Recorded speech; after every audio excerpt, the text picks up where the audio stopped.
We made our way out of long, long darkness, and we made it this far, such a long road.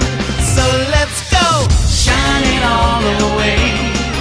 Oh, we're on our own path now. We can take it anywhere that we wanna go. Woo-hoo. Sweet songs of love. Oh, can we hear it too? And I see you right there smiling back at me too.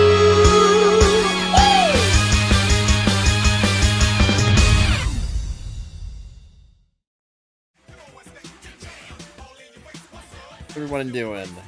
Anybody hear me? All right. Oh, hey, Mark Comics, how's it going? Can you hear me? Am I sounding all right?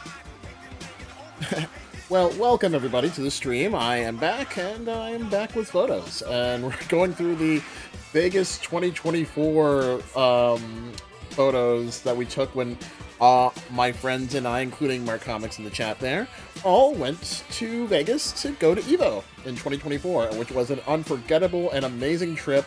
And it let me go to Vegas, and I never want to necessarily go back there again. But, yeah, it was a wonderful, wonderful trip that I will forever remember. And now we're immortalizing it a little bit by going through all these photos that I've neglected to go through for like 2 years. I should consider turning down the intro and outro because it's louder than the stream. Okay, fair enough. Oh, you mean like the music? Because I can turn the music down, just easy. I can turn the music down if that's what you mean. Or you just mean like the intro, outro, which is like, it's just the stream intro. I can look into turning it down next time. Alright. Oh, the intro, outro video? Okay, I'll keep that in mind. But yeah, we're going back to these photos so I can try and force myself to go through them. 'Cause I have a huge photo backlog, and this is just, some of it. So yeah. So last we were here. Oh god, did I even do this photo yet? Okay, no. Well, now I remember. Last we were here. The stream's a good time. You just came down to sat down to do some drawing. Okay, cool. Yeah, enjoy your drawing and enjoy the stream in the background. Yeah, last time we were here, we went through the dinner that we went to with this boy who is a groom who was getting married. He's married now, and he's the entire reason for this trip. And yeah, this was, I think, the end of Friday, which means now we're in Saturday, I believe.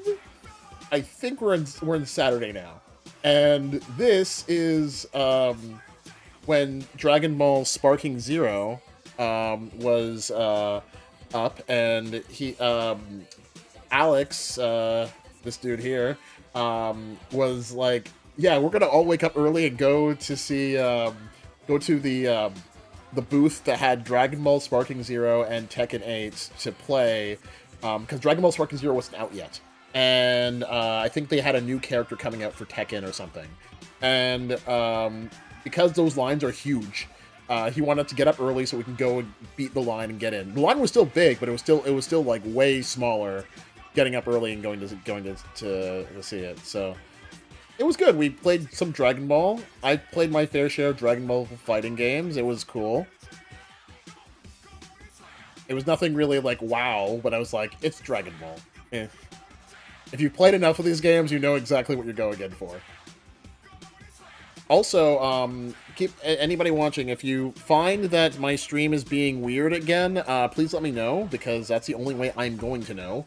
I still don't know exactly what caused all those issues with the other streams. And the weird thing is, like, the last stream I did was like a gaming stream, and like that issue with the buffering problem and that weird error didn't show up. So I'm wondering actually if it's because like Lightroom is taking up a whole bunch of my GPU.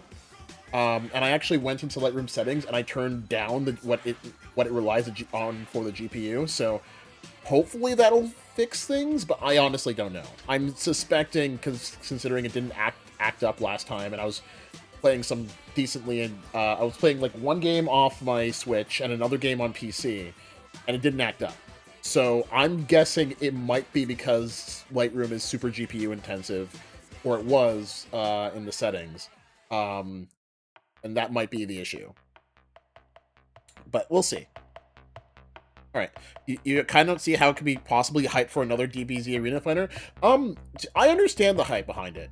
Dragon Ball is like one of those fantastical game or fantastical media franchises where it's just like it's kind of amazing to. It feels amazing to sometimes to be those characters and do all these gigantic beam attacks and destruction and whatnot, and take control of those personalities. At this point, I think the charm is kind of dead a little bit, unless if you're like our age, because there's been 1,000,000,001 Dragon Ball games, but people still like the feeling of what Dragon Ball represents and how it makes them feel as a game. So I do understand it, and especially because there's different ways for them to do it in different fighting games. But yeah, like it's sort of been done to death. I agree with you on that one. Like the last one that I think everybody was hyped about was Fighter Z, and that's because that game was amazing. It still is amazing, but like at the time, like I remember seeing the trailer when it got announced, and I'm like, wait, like I had to watch it twice because it looked so good. And I think near the end of the first trailer when it got revealed, I was like, wait a second, the way that's moving, that's not 2D. And I was like, oh, I had to watch it again. I'm like, oh god, that is 3D, and that actually was amazing because their thing had really been that seamless in a 3D 2D kind of look before. And so yeah, that was great. And now it's like, now everything does it basically. Yeah, that was something special. Like I honestly remember, like now we kind of go everybody's kind of doing it, but it's like back then when Dragon Ball Fighter Z was coming out, my god, like that actually was mind-blowing. But Arena Fighters, you don't really get it. So here's the thing, I actually love Arena Fighters. They're not too many of them, they come in different flavors, but I actually do love them. They're just few and far between, and there's just sort of like, there's such different ways to do an Arena Fighter that it's just like, you know, you have to find your niche. Like my go-to Arena Fighter is the Gundam Extreme Versus ones, and I know nobody really plays or knows those games, but I absolutely adore those games, and those are like an Arena Fighter in a way that I really love. Dragon Ball has a completely different structure in terms of how it handles arena fighting. And sometimes there's like hybrids, like there's like arguably, like for example, even in Dragon Ball itself, there are different versions of what can constitute an arena fighter in that series.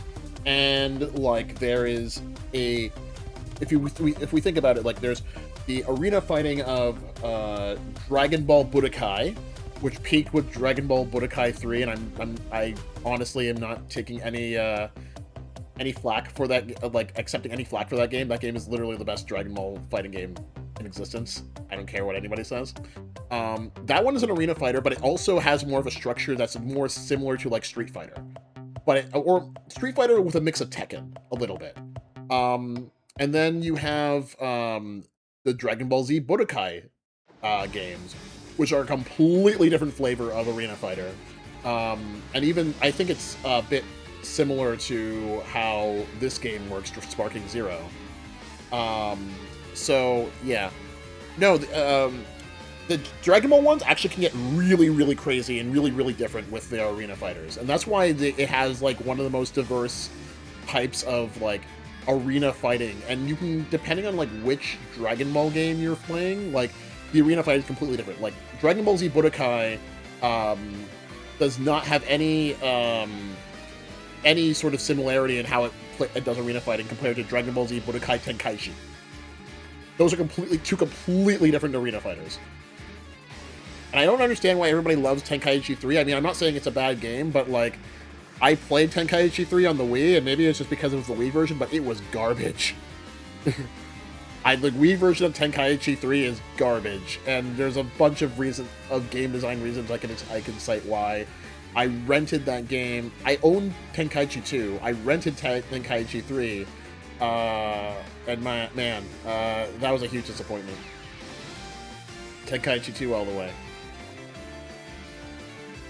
Yeah, like if you ever try, yeah, if you don't know, like try Tenkaichi, like see if you can, like even if you like try to emulate it or something, like try like Dragon Ball Z Budokai 3, and then any one of the Dragon Ball Budokai Tenkaichi games, and completely different experience. They have zero in common with each other. And I think the first one, everybody considers the first, well, everybody considers Budokai Tenkaichi 1 pretty bad, but it was good for its time. And then, this picture I'm not even gonna put that much effort into, because, like, it's just weird merch I saw. It's not, it's out of focus, so I'm not even gonna worry about it, but it's just like, yeah, it's just like, I just thought it was funny, because, like, the different memes, if you know Final Fantasy VII, for here. But, like, yeah, completely different experiences. And Dragon Ball is an interesting one because there are so many different Dragon Ball games. They have so many different types of gameplay styles. RPG, fighting, 2D fighting, arena fighting, a mix of the two. It's interesting. And I've heard a lot of really good things about like the RPG Legacy of Goku series. Yeah, so this is actually the front door of the Westgate Hotel where we were. And the funny thing is, like, this is the front door, and this is the first thing you see. This is a hotel, which made it really confusing the first time you ever walked into it, like we did the few days prior, where it's just like, oh, we walk in, it's like the first thing you see, a car, and you see the casino. Where is the concierge for the hotel? Way the fuck on the left. You're just like, what? Am I in the right place?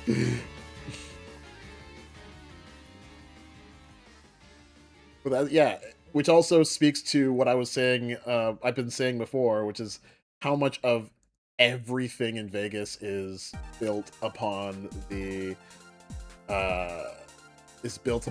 infrastructure and basis of gambling, which is also kind of just ew. Not knocking anybody. I'm not knocking anybody in Vegas, but I don't know.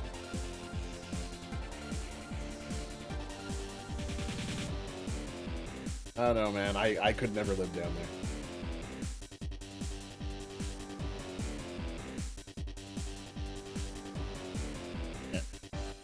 Yeah. Oh yeah. There's one last thing I'll say about Dragon Ball video games. There's like a 3D beat 'em up game called Dragon Ball Sagas, and that game is hilariously bad. But if you play it with other people, it is just hilarious. And it's just like you run around from area to area just fighting things, and the game is so unbalanced that like basically everything one-shots you in the very start of the game, and I have no idea how anybody is supposed to beat that game. I played it at my cousin's house, and I was like, we just got completely destroyed, and there was nothing we could do about it, and we're just like, what?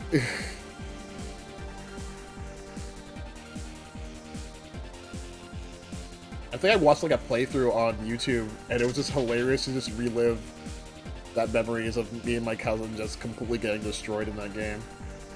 And because they very much did too on YouTube. I mean, this is just a regular photo, nothing. How did I do? Yeah, that's good enough. Oh, I have words. But I will save them for later, because this is the monorail system, and I'll save them for later, which is probably going to be another stream, because I have a lot of beef with this monorail system that I can only detail when I actually get into my photos for it at the end of the trip. But this monorail system is connected to the hotel, which is going to be relevant for when I actually have to explain what this thing, like, why I have issues with it. But yeah, it's a monorail system. It's connected to the hotel. You can take it, and yeah, you never got to see that because you didn't want to go through the through the system with me, and I was like, yeah, let's just go because we have time to kill. But anyways, it was interesting. It was interesting, and I have words for it. But it's the most non-committal monorail. Like, the thing is, you didn't miss anything when you didn't come with me to do it. You're like, you did not miss a single thing. But because I went on it, I have so many thoughts. And it really made me, like... Again, I'm not going to say this for another time, but it's just, like, it really made me, like, for the first time, like, really deeply think about city infrastructure in a way I had never really committed to thinking about before. And that has followed me since I left Vegas. I still think about that, and it still kind of makes me angry. For reasons I will get into at another day.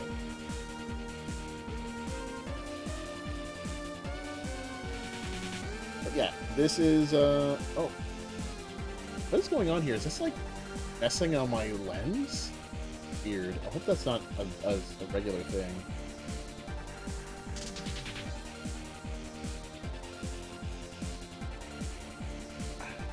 Okay. At least Oingo Boingo... Did they have an Oingo Boingo station? I don't remember that. You could be remembering it. I just don't remember that part. Yeah. Well, this was like, so all the so this, if I remember correctly, this was, yeah, we went to EVO, we did the booth. Oh, wait a second. Okay, you know what? My images are messed up because it's all jangled up between my iPhone pictures, which have actual, like, timing on them, or the correct time on them, and my camera pictures that don't. Oh, was it just Boingo Station? I don't even remember that. So, yeah, like before, we're going to have some mix-ups of chronology here. Because my photos are mixed, or I didn't adjust my camera to adjust for the time difference. Which I'm definitely doing the next time I go traveling. It's just the Razer booth. Cool. Seeing controllers, fight sticks, and Street Fighter computers.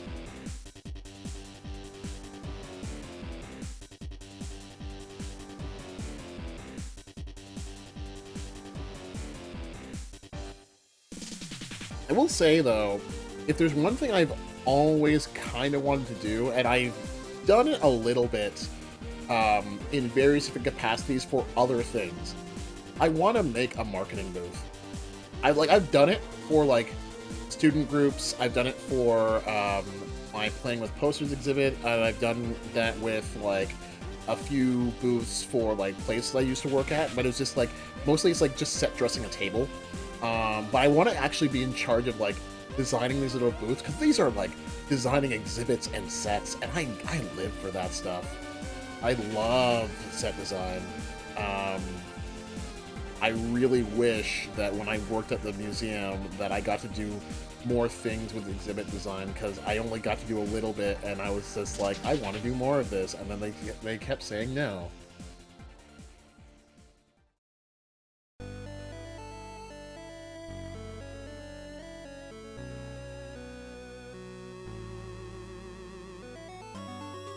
Because exhibit design is, like, fascinating. Like, even I went to, like, this store the other day, and they had, like, the entire place all, like, dressed up in this, like... Yeah, I like how, like, they dressed up the place to look like trees and all this other stuff. That's sort of the reason why I like, old places like the Rainforest Cafe, which don't want... I mean, does it even exist anymore? Like, that place was just all set dressing. The food was terrible, but I'm just like, yeah. Set dressing was cool. Getting design booths like this is really neat. One day. Although, closest I've been doing lately has been Playing with Posters, but... And that's good. I really loved how I was able to design that. I want to do something more extravagant. You believe there's still a Rainforest Cafe in Niagara? Like, honestly, I don't even want to go there for the food. I want to go there for the vibes. Like, I went to the Rainforest Cafe a whole bunch as a kid for, like, special occasions and birthday parties. Even I thought the food was kind of, was very mid at best, but it's just like, you go there and all of a sudden it starts, like, the animatronic animals on the sides just start, like, freaking out, and it starts, like, the place is, like, set, like, it's acting like it's raining, and then it's just, like, really, really cool. It didn't matter that your food was shit. It was just, like, the actual ambience and the role play of the entire place was just, it made up for it.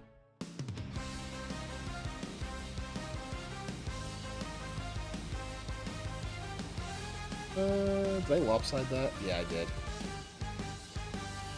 Way cooler entertainment than Chuck E. Cheese. I mean, Chuck E. Cheese is still cool.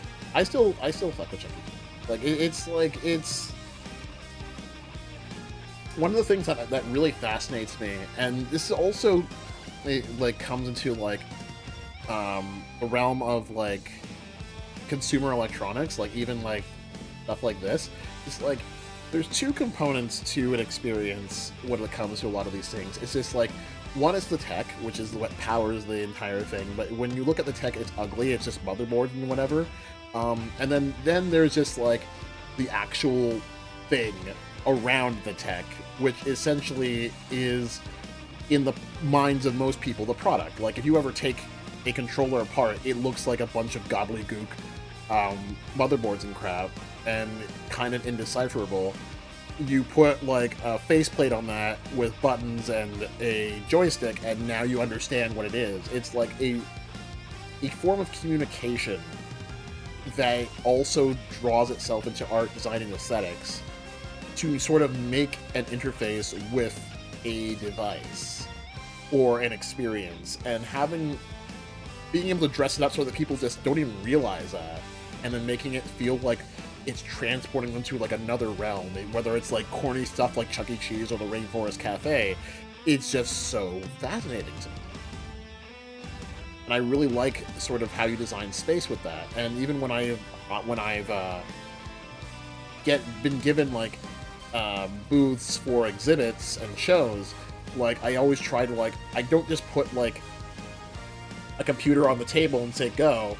I sort of try to do something, whether it's, like, putting a tablecloth or putting a carpet that leads to my booth, or doing something to sort of make it look special and feel like they are in a pocket dimension of whatever my experience is, even slightly, is still very important. And the guy who I work with for playing with posters can attest to that, because literally I get to the point where I actually make 3D recreations of my exact exhibit design every time we do something, and I'm just like, yeah, this is how exactly I want this to look, and this is the entire way we're intending this exhibit to work. And it's still, and no one sees that stuff, but it's still important to me. And now I'm going off on tangents about exhibits and stuff like that, which is funny for a guy who used to work in a museum. But yeah, it's not enough, at least for me, to just, like, oh, just do the thing. No. It has to be dressed up in something as an experience, or else it's just going to be anything else. Which is annoying to me in the sense that whenever I try to explain that to people, they just don't care. And then they wonder why their exhibit falls flat. Or their booth. I can probably die by the blade. Probably just, some slight... Here's copy paste that. If anything, planning in 3D and splitting the work and saving you trouble. It is. It really is. Like, there's some stuff I'm talking about right now with playing with posters, and I can't get into it, but, like, and this has sort of been a consistent thing since, like, our first show. I have to ask, like, whoever is giving us the space, like, okay, what's the measurements, the exact measurements of our space? What's our limits? What's the place look like? And then basically I take the measurements, recreate them to scale in 3D, and then I sort of make like a sample 3D object that's roughly the size of like a frame or something that we're gonna have in there, and then lay that out so I can determine, okay, this is how we're going to arrange the space. This is how many tables we need. This is approximately. This is how many things we're going to frame and showcase at our thing, and how we're going to display the information. This is how we're going to display the thing, and then that really helps us so that we have like a good game plan for like weeks in advance of our show. And I was even just doing that a few months ago for a show that I was really looking forward to, and then got canceled this summer. And I'm hoping I can get back into there next year, but it's just like, yeah, we were supposed to be somewhere, and I'm not gonna say. That would have been really, really cool. And then they said things changed, all things are chaotic, yada yada yada, and then they had to cut us, which was really unfortunate. The ideation phase being easy to alter, dragging a model versus moving a table, no question. Yeah, and the thing is, like it really helps, and being able to do site visits is really cool, and important too. But it's just like when you actually have like a 3D map of what exactly your space is, even if you're like you haven't seen the place yet, as long as you have the measurements of and like a photo understanding of where you're going to be, it really does help. And that's why, like, as much as I can, whenever we do those sort of things, I like scout out the area. I make a point to personally scout out the area and like arrange for a site visit, because I'm just like, yeah, I need to know exactly what's here. What are, like, if we're like, do we have outlets? Do we have access to tables? Do we have I'll tell you a story, and this is something where I bring no disrespect to anybody, and it was not. I'm not saying giving any shade to anybody, because it was not the venue. It was not the event's fault. When we did the Canadian Game Awards a few months ago, it was a wonderful experience, wonderful event. Really honored to be there, especially since it was less than a year after we started the stupid thing, and it's just like, yeah, that's really cool. In less than a year, we got to the Canadian Game Awards for that exhibit. We got told weeks before the event and right before a site visit, the venue that we had did not allow for tables because of space issues, which I completely understand, which means that we would need to put all the posters on easels. This was a surprise to us, and the venue would not give us easels unless we paid $55 for each one, and we're showing about 20 to 30 posters. Needless to say, I had to frantically look for 2 weeks to try and find a solution to that, because I'm like, I do not want to be paying up the nose for easels, and that would be defeating the purpose of this, especially cost-wise. And so I had to pull on all of my connections to be like, I need easels. Can somebody help us? And I was told no by a significant amount of people because of, not because they didn't want to help us, they did. It was just there's a policy their workplace has a whole bunch of easels, but they will not let them go off of campus or off of the building, and so or out of the building. And it was just yeah, it was really tough. Fortunately, we did end up getting those easels, thanks to the city of Toronto, due to some connections I had with some people who work at the city. I was able to get them to be hey, yeah, we have this many easels. Do you want to borrow them? And I was like, yes, and we were able to score those easels for that event. But that was very tough. But it's just understanding your resources and how you can do that for a space is important, and being able to talk with spaces and being finding out that information of what is viable or what we're allowed to have really does help with planning. And then being able, and then from as soon as I learned that we had to use easels, I had to, besides trying to source them, I had to like go into my 3D modeling program, model the space that we had, and then like anticipate how many easels do we need, how many posters can we like fit on there, and then that really did help the thing. So it's just like being able to plan for that using like a 3D ideation sort of method is really useful. Because at that point we'd always use tables, and now we sort of understand how it is like to work with easels, and we have a whole bunch of people who like we know have easels and could potentially help us if we need to. Oh, we have a bot in the chat. We have a bot. Marcomics, can you get that?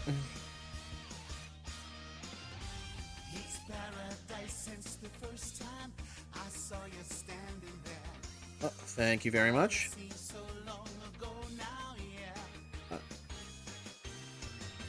One second, my OBS chat's been kind of messing up. Yeah, thank you very much. Okay. Anyway, back to, you know, actual talking about things. Oh yeah, this is the theme of the stream. Oh, it's the all-language remix. Okay, cool. Yeah, so this is the light stick thing. They actually had a laser engraver here, and they allowed you to like engrave like a thing, like an EVO logo or whatever, in here. And Marcomics in the chat and Alex, they actually engraved a logo that Marcomics made for our trip for Vegas 2024. And yeah, it was. I did not get it, and I'm still regretting that I did not get that fight stick. Yeah. Oh, this is Rhythm Heaven? Yeah, it is Rhythm Heaven. It is the end theme for Rhythm Heaven DS. And I really love that theme. And this theme is somebody remixed all of the different languages of that theme together. So, like, now this is another language, and then it's going to end and be another language, and end and be another language. I think this might be French. The only one that doesn't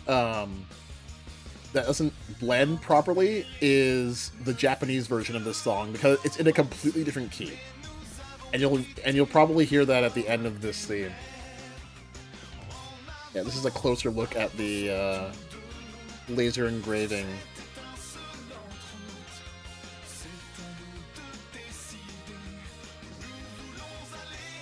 Yeah, this is definitely French.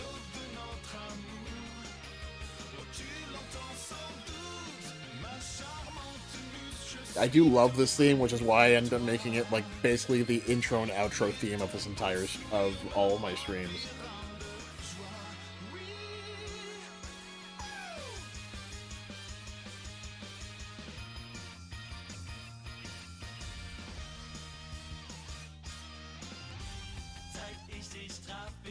Ganzes Leben ein Paradies. Und das ist nun schon ganz lange her. Ein Paradies, das auf gar keiner Sternenkarte liegt. Doch komm mit, Baby, zum Lebensstern. Zusammen haben wir die längste Dunkelheit, den längsten Weg geschafft und sind schon bald am Ziel. Flieg mit mir. Wait, I'm taking way too long for this photo. There we go. Yeah. Let's see if I can just copy these settings and maybe a little bit too light.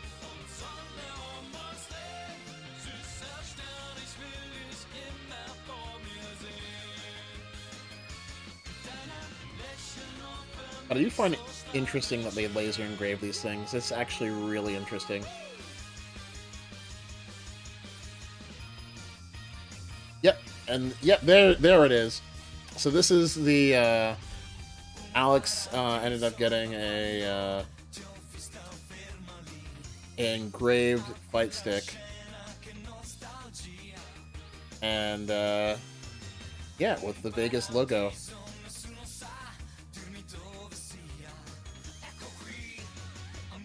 And now it's the now it's a memento of our trip, and I'm still very pissed at myself for not getting that. I'm very happy. You're very happy with how it turned out. Yeah, it looked really nice. I don't have a fight stick of my own. I've never owned a fight stick, so this was the perfect time to get one. Instead, I ended up buying the components for one. I wanted to like build my own, and I still haven't done that.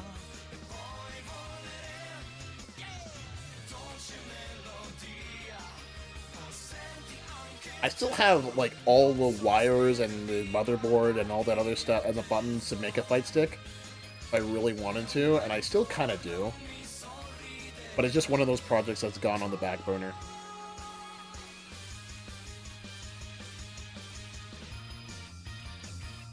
But I would, at this point, at this point I kind of was like, yeah, I'll just buy a fight stick at some point, or get a fight stick at some point.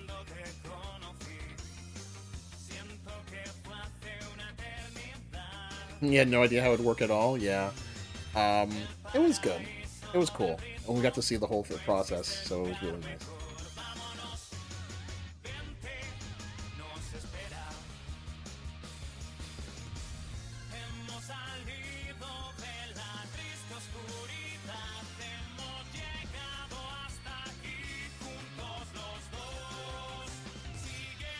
Not sure what language this one is.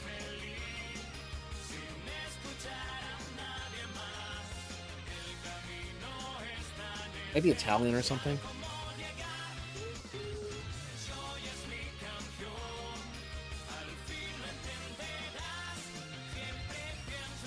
Oh, there we go. He has a nice smile on that one. This one's kind of like, yeah, whatever. This is, yeah, there we go. Perfect smile.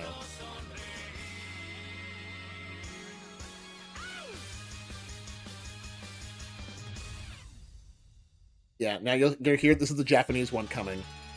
Because it has a completely different key. Or slightly different tone.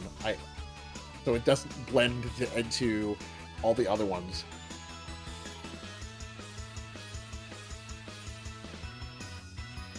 I'm gonna go with this one and reject the other two.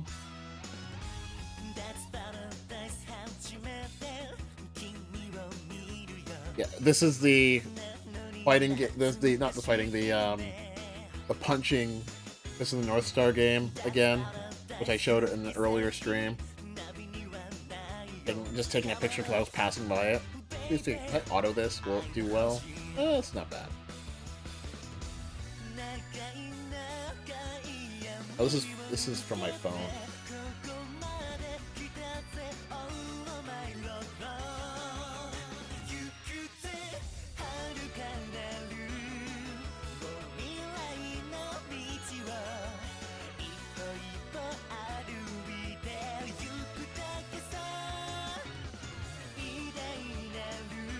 Okay.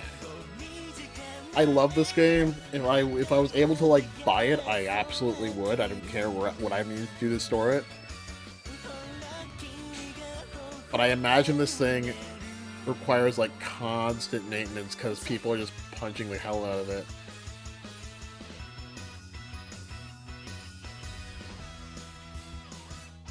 Another thing I said exhibit design I would love to do, but it's like another thing I would love to do is like arcade game design if there was a market for it in North America.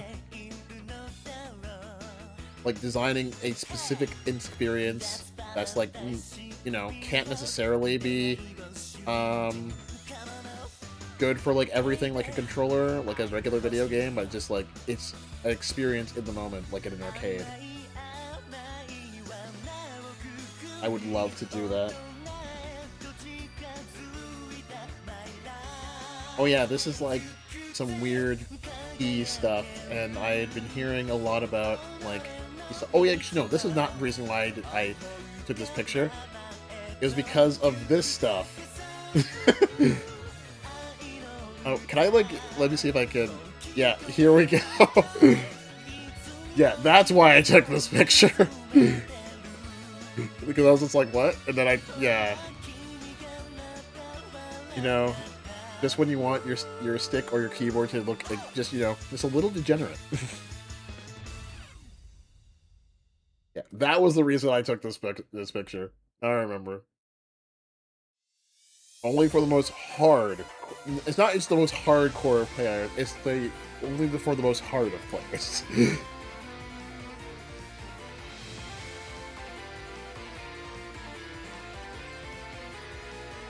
Just for the hard, the ones that are hard.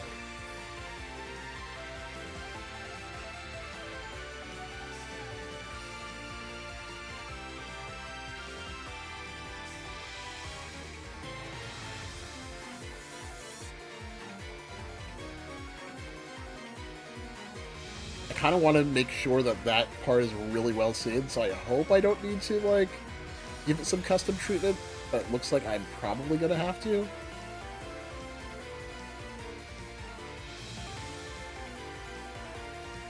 Yeah, because it's gonna... I can sort of make everything else look good at the expense of it, and that's, like, the reason I'm taking this. So, you know what? We're gonna have to custom this. Let's see. Brush.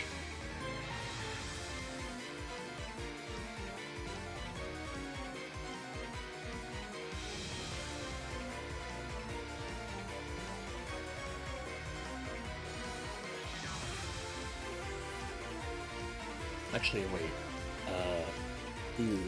What's the size of less of a margin?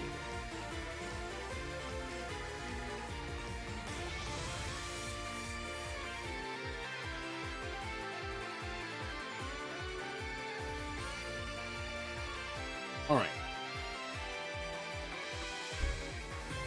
And now we can get it individual.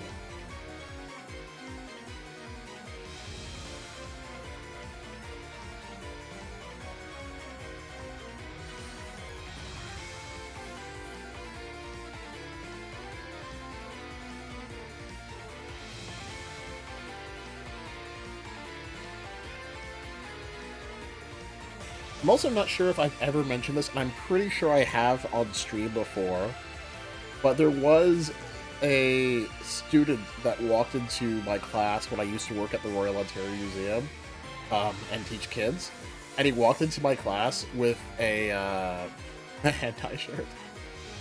And the funny thing is, like, I couldn't say anything because it's not my place to, and he's, like, a student from, like, a school, so I will see him, like, for an hour and then never again.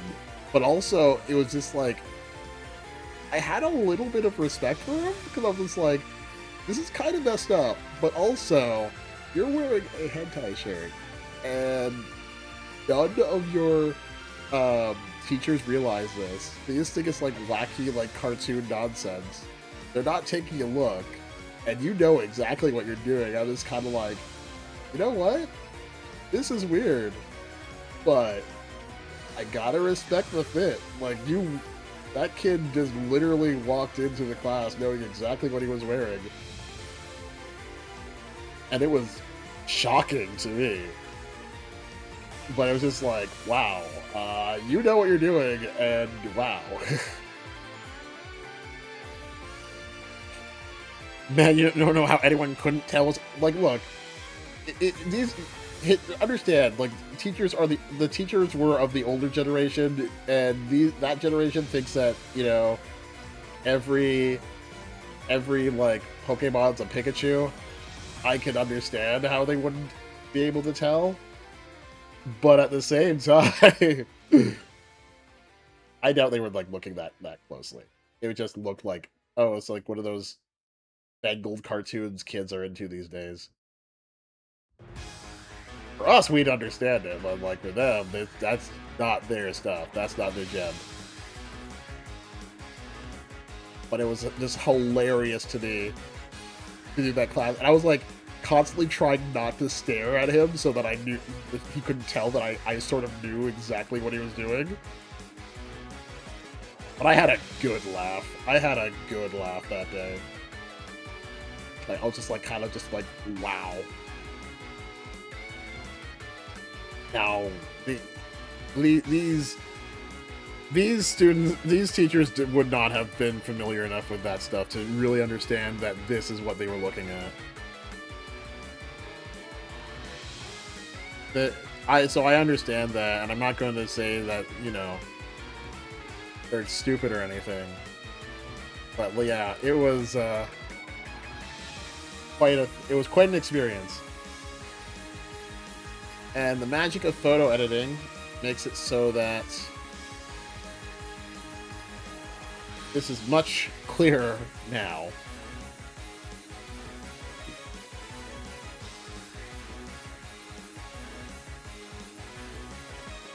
Yeah. And this is just a... Like I said, that kid, I have utmost respect for that kid because he knew what he was doing and he pulled it off. But man, was it just off-putting and both simultaneously off-putting and hilarious to see that in a classroom.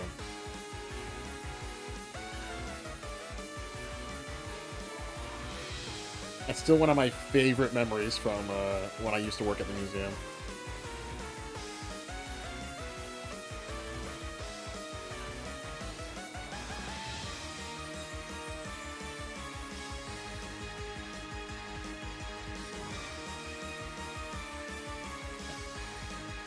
I will say, working at the museum, I got to teach thousands of children, and I have so many fun stories from that I still remember and still treasure, and that one is one of them.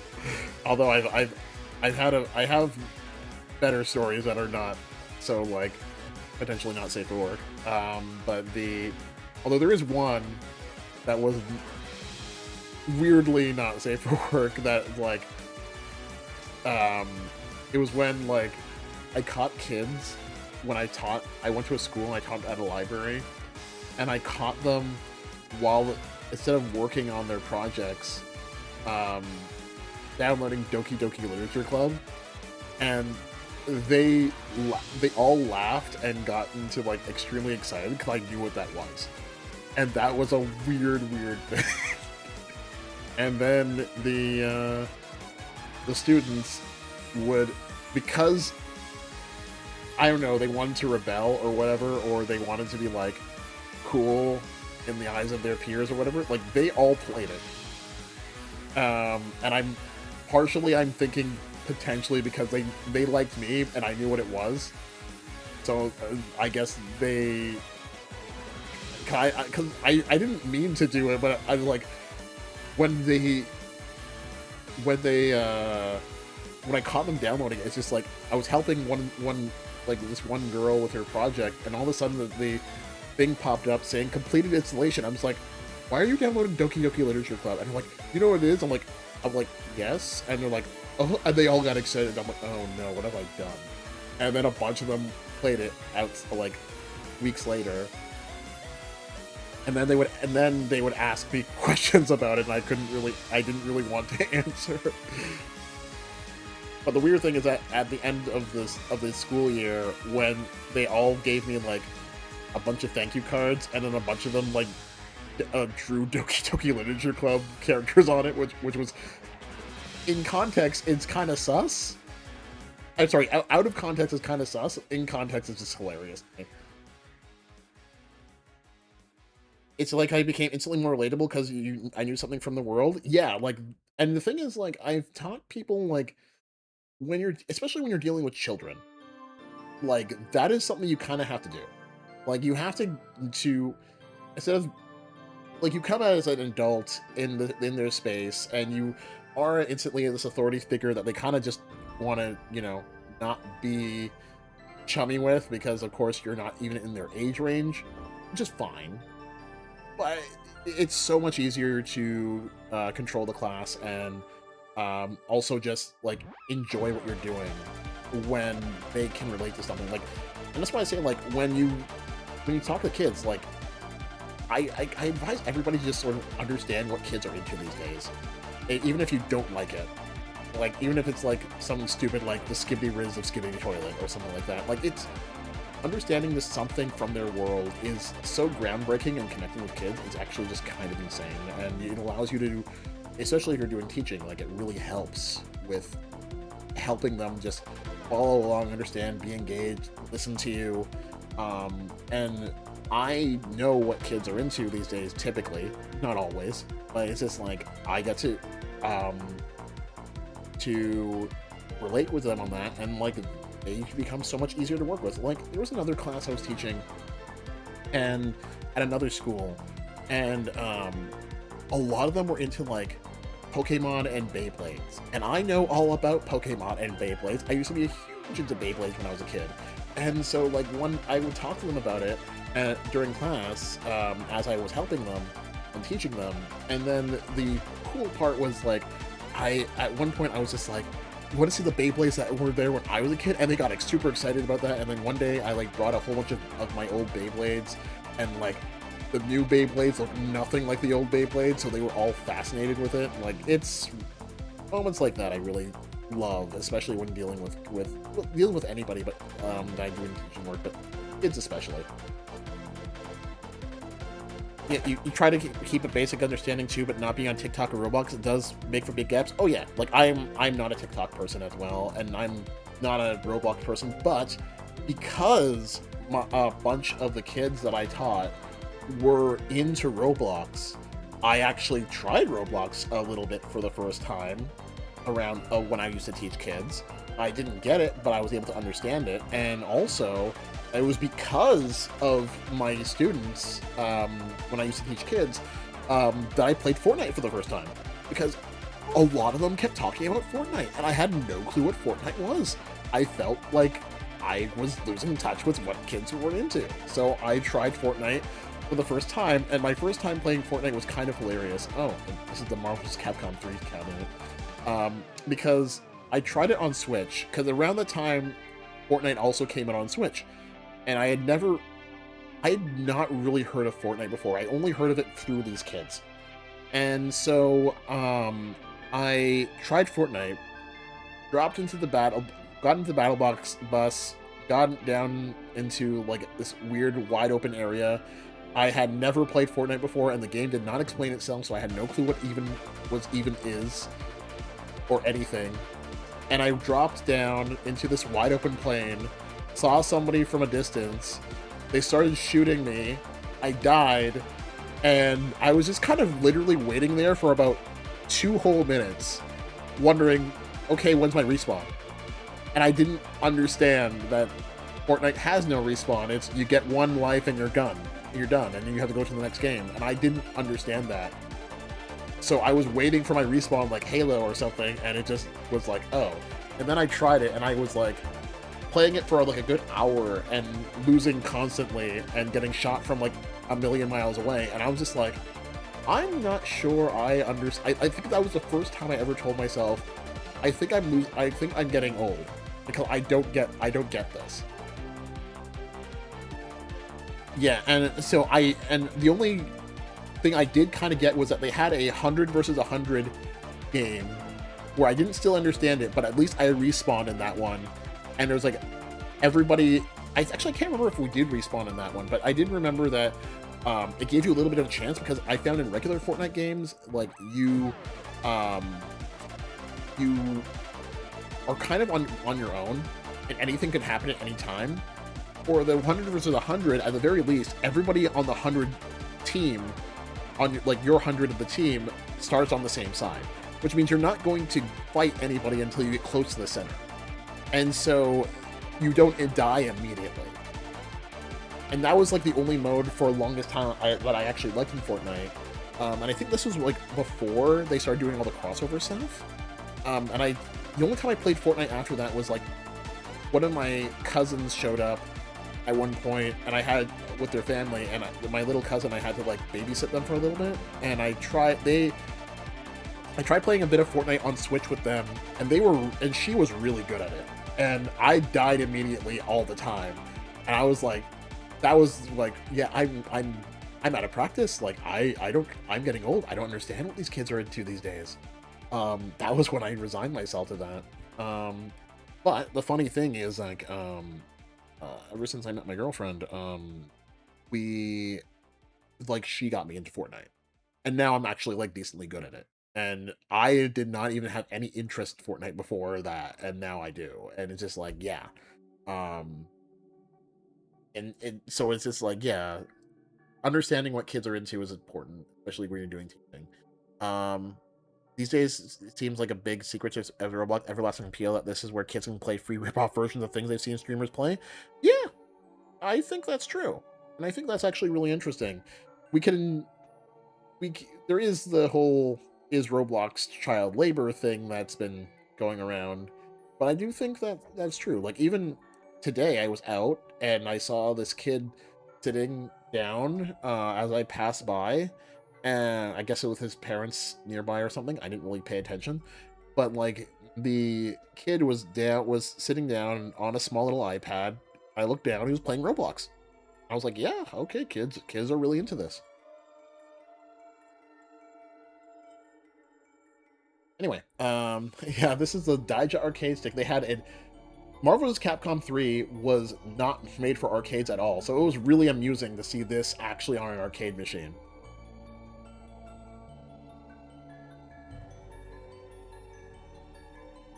I actually did want to try it, but I think I was like, I passed this. I was like, I'll try it later. And then every other time I saw it, it was like busy. Would have been really neat to try that on an arcade machine. I'm gonna use the second picture. Oops. That's wrong. Fortnite is an interesting thing, and now I've gotten into it. It's fun. But it does have a little bit of a learning curve because it's so much different. If you grew up with like, you know, Halo and Call of Duty and other shooter lobbies, it's so much different, and I didn't really expect that the first time I was playing it. Now I understand the appeal, but it took the right person to introduce that to me properly, rather than just jumping into it, because I did not get it when I tried it. This is a nice little cool statue of Goku fighting Jiren. Again, exhibit design. I would love to commission somebody to like make an exhibit of like something like this. Take people into the world of Dragon Ball just for a little bit. See these two titans fight. I love it.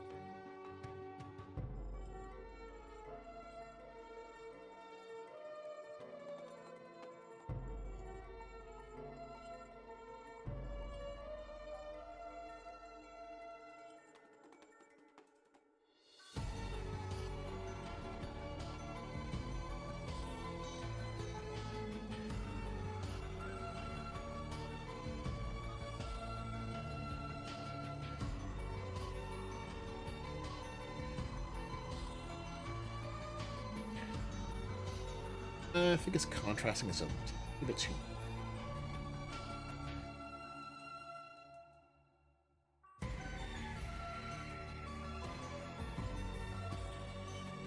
Is it contrast or saturation on that?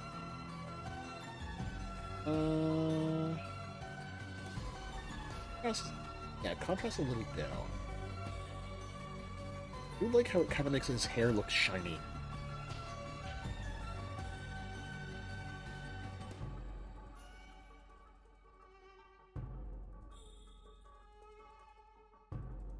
Contrast is a little delicate.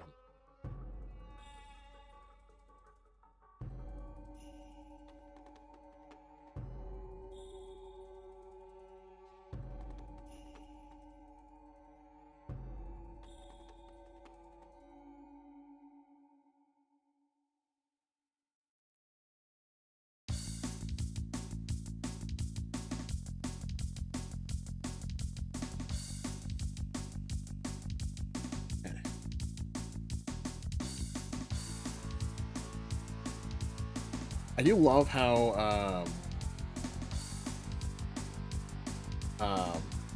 Fortnite lets you play as like a bunch of characters like in crossover though. You can literally go in there and play as Goku fighting Batman, because why the hell not?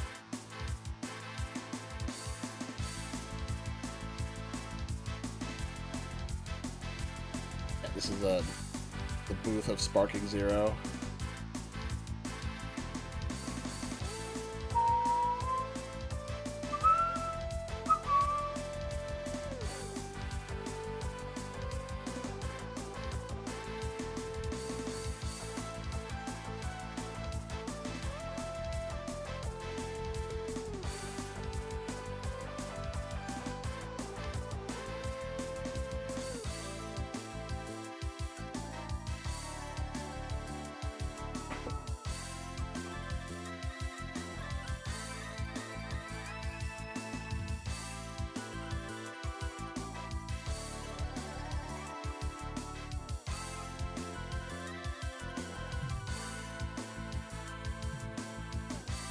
All right.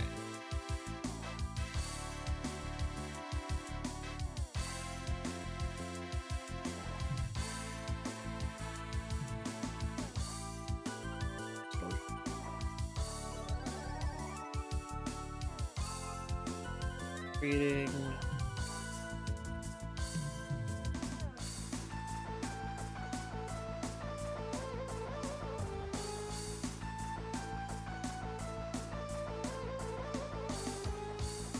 This is a bit too dark.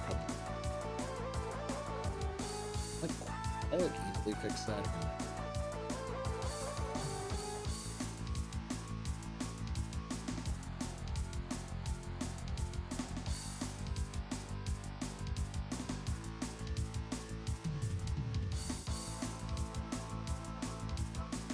Okay, that's better.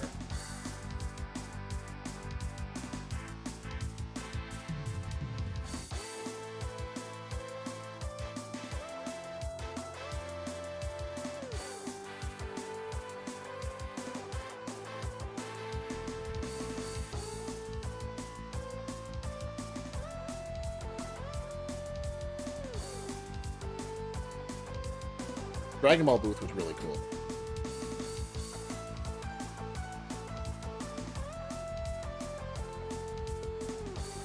Can I like copy the settings, paste them here? Nice. That doesn't look too bad, actually. Not too bad. Maybe a little bit of changes.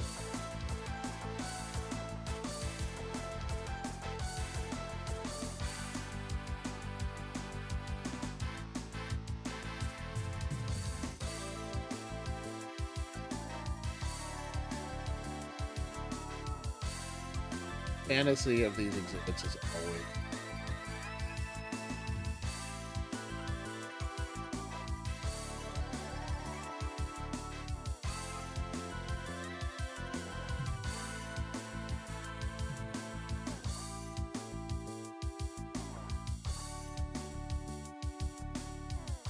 whenever you try to use MIDI horns in music, it sounds corny as hell. Oh, I mean, but songs like this prove it can be done. Yeah, like honestly, 8 Beats VGM. That's the guy who makes the theme that's going on right now with Gambit's theme.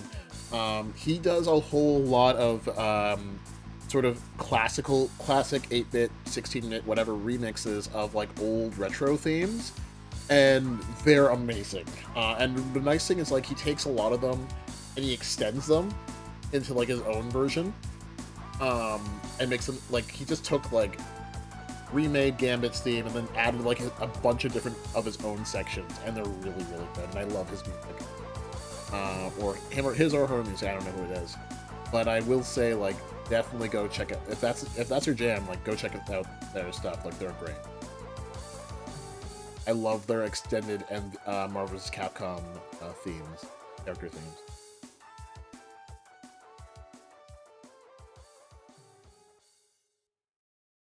All the Sparking Zero characters. I'm sorry but the soundtrack is now rickrolling you. Stream soundtrack is now rickrolling everybody.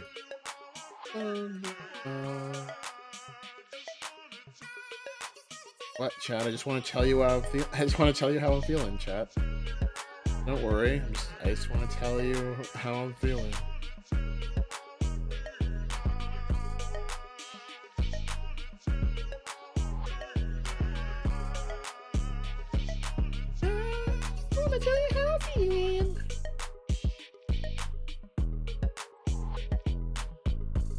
It's just the line that we were in. I'm gonna auto this because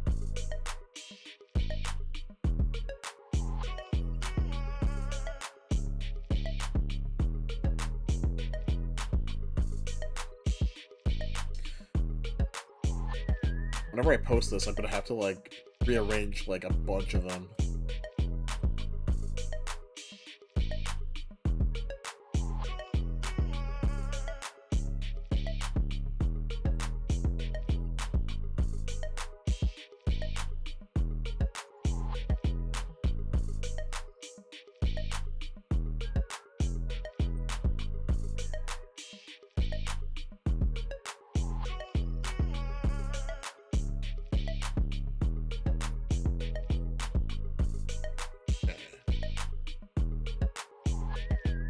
How you feeling getting rickrolled, chat?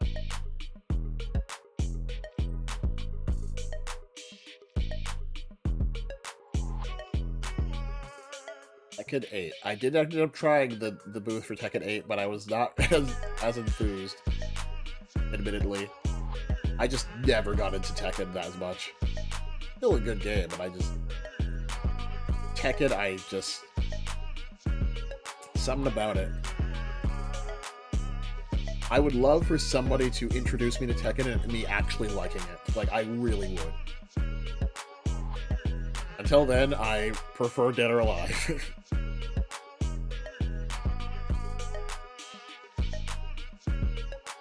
You'll get rickrolled every time you get a haircut. Why?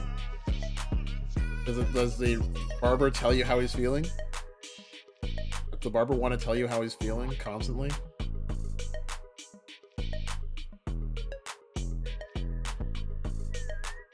Did he try to make you understand that he's never going to give you up and never going to let you down? Not going to run around with your hair and desert you? Just on the radio every time? I don't know what barber you're seeing. You gotta tell him to get a new soundtrack, put some soca on it. Get some reggae.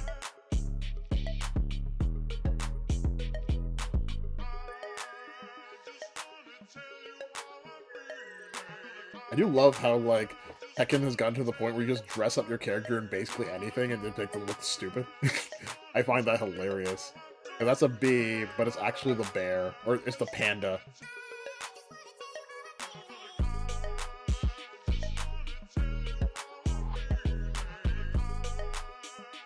Oh yeah, I took a picture with Sajam. Yeah, I forgot about that. I saw Sajam in the crowd and I was like, wait a second. I know that guy.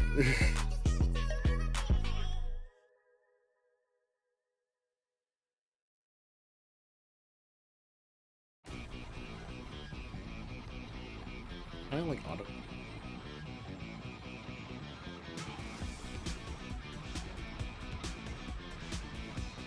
Yeah, this is another phone photo, which means it's a little bit less susceptible to edits.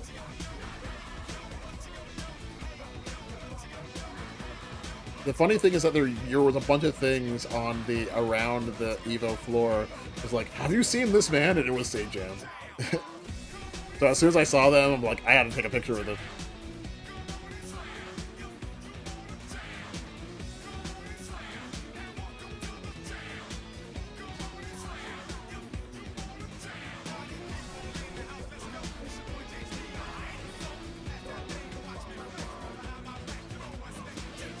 Seems like a good dude.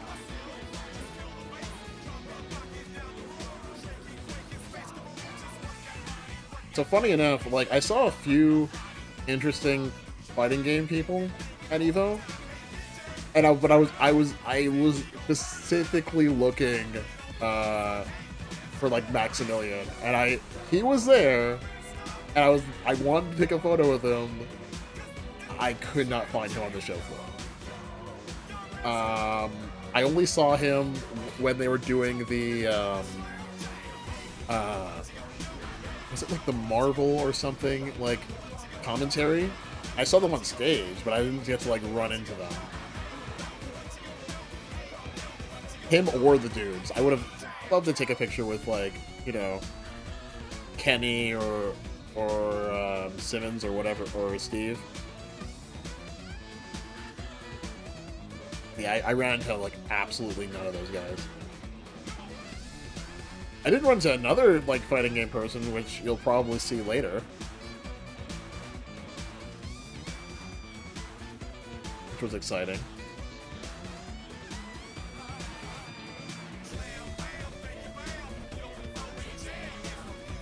Oh, this is another, like, Dragon Ball one. I'm honestly, like, I have enough Dragon Ball photos. I'm probably not going to bother with these. Yeah, I'm not going to bother. They're not really that great pictures anyway.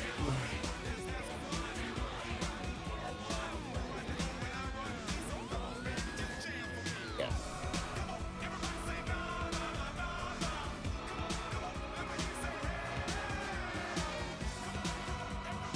Yeah, this is I have enough Dragon Ball stuff on this thing already. I'm actually gonna skip this.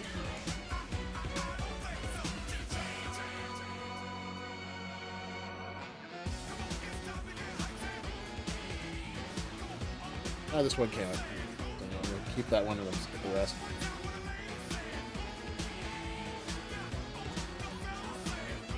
Oh my god, this again? Well, actually, this one's a slightly different angle. I'm gonna just copy and paste these settings.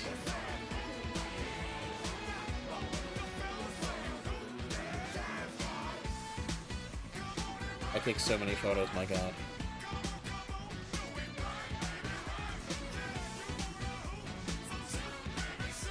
No, Goku, stop! Do not Kamehameha!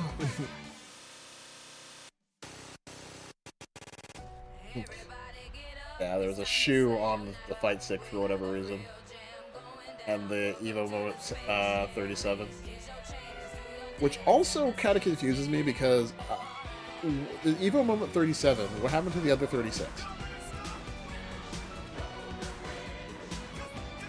Get your damn shoes off the fight stick.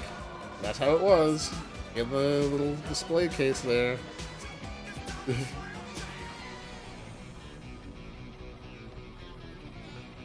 I know, man. I want to fight whoever put their shoe on the fight stick too, but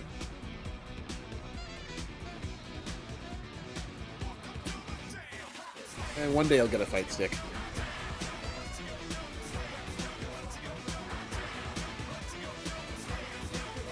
The Fight Stick Museum and the poster exhibit at EVO was actually a direct inspiration for how I did playing with posters with the Game Foundation when I had that opportunity.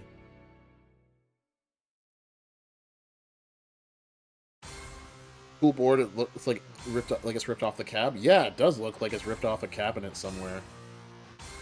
It just might be.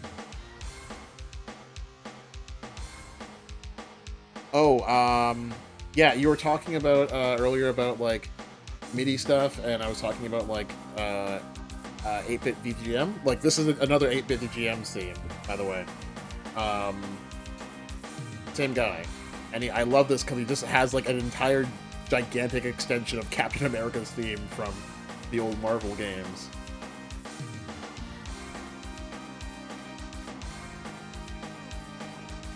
And they're amazing to listen to.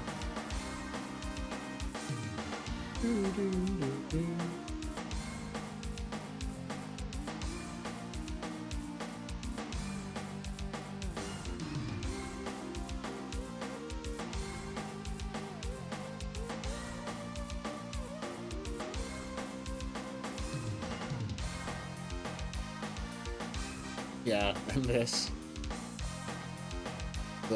diorama of EVO moment 37 I thought was really amusing. Just don't show Justin Wong. Yeah, Persona!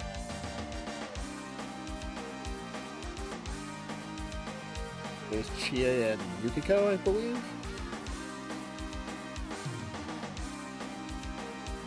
I really, really need to get back into Persona. I have several Persona. I have a bunch of Persona games. I have not finished any of them, and I need to actually finish one of them at some point. Or any of them. I have to finish any of them at some point. Like, I do genuinely love those games.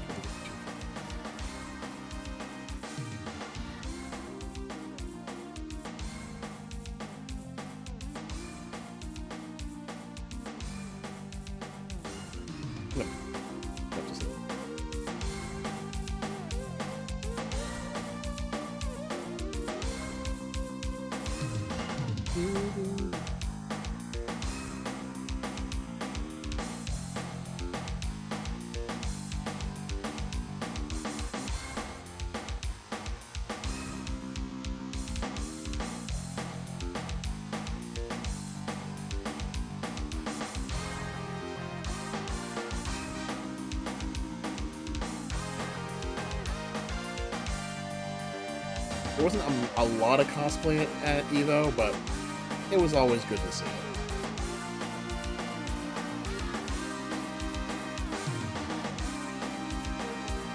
often tell people that EVO is a tournament first and a convention, like, I'm not even sure if I can say it's a convention second. It's like more of a convention third.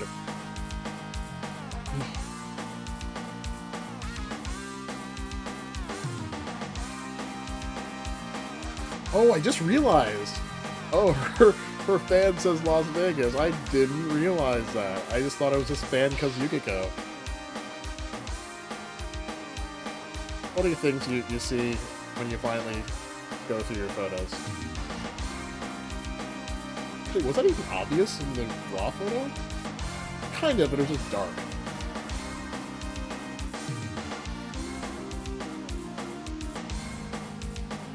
That's cute.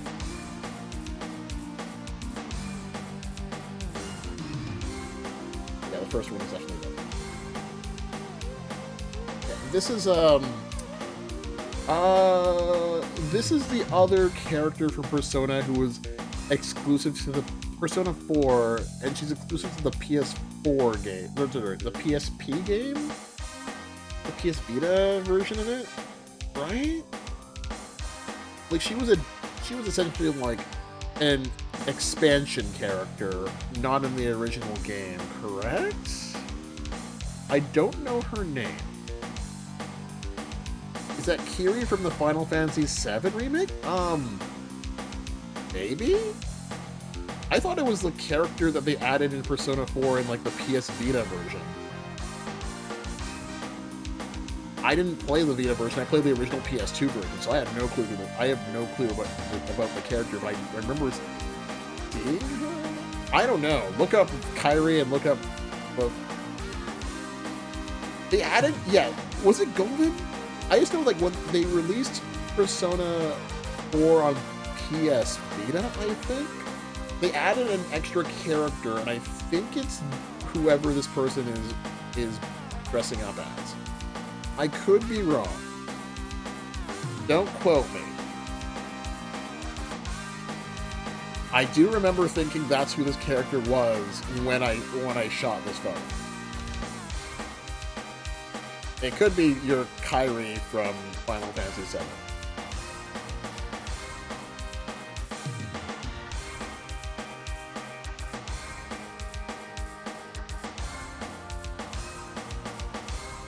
Well, I don't even know who Kairi is. I played Remake, I have not played Rebirth, so I'm not really sure.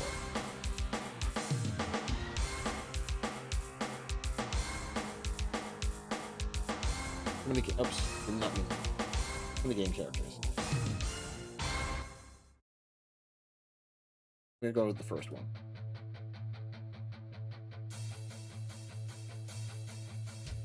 Yeah, this is Akihiko from Persona 3, but it's specifically the fighting game version. It's not Kairi either. Are you check to see if it's the character from Persona 4 Golden? I think it's the character. I just don't remember her name. Because I never played the Golden version. I played OG Persona 4.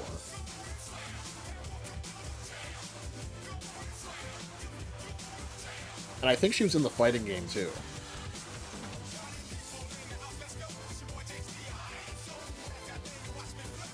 She was added to the game.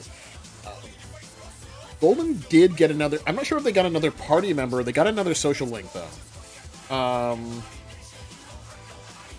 And I'm curious. Let me see.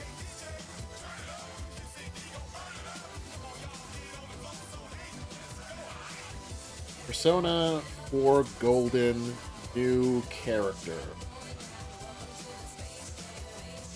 Let me just go back to that. Is it?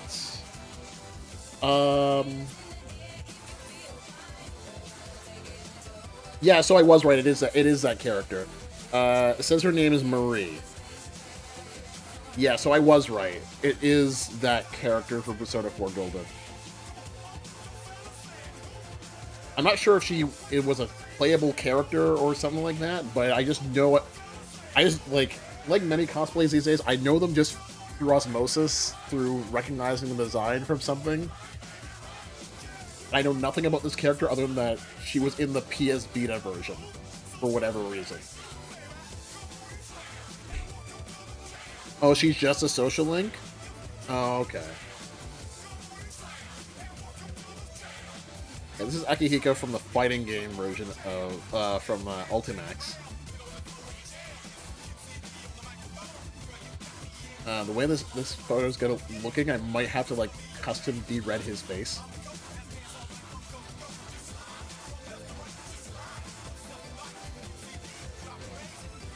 Otherwise it makes all the other reds suffer.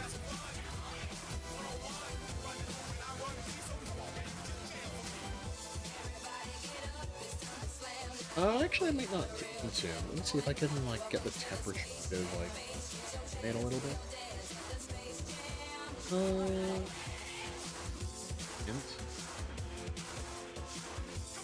Kinda makes it worse.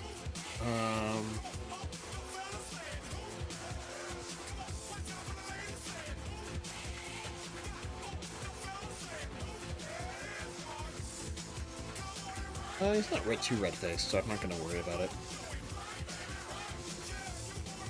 A little bit of red's fine.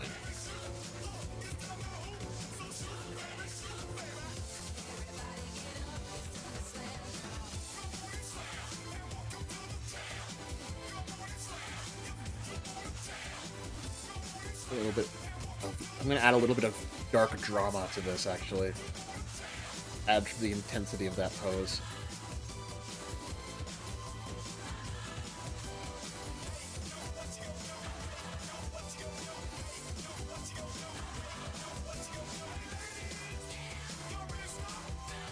There we go.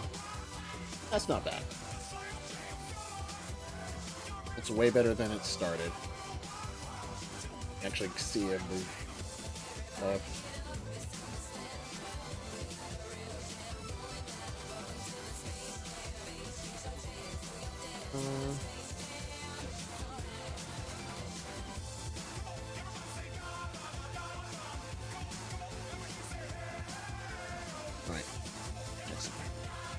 Okay.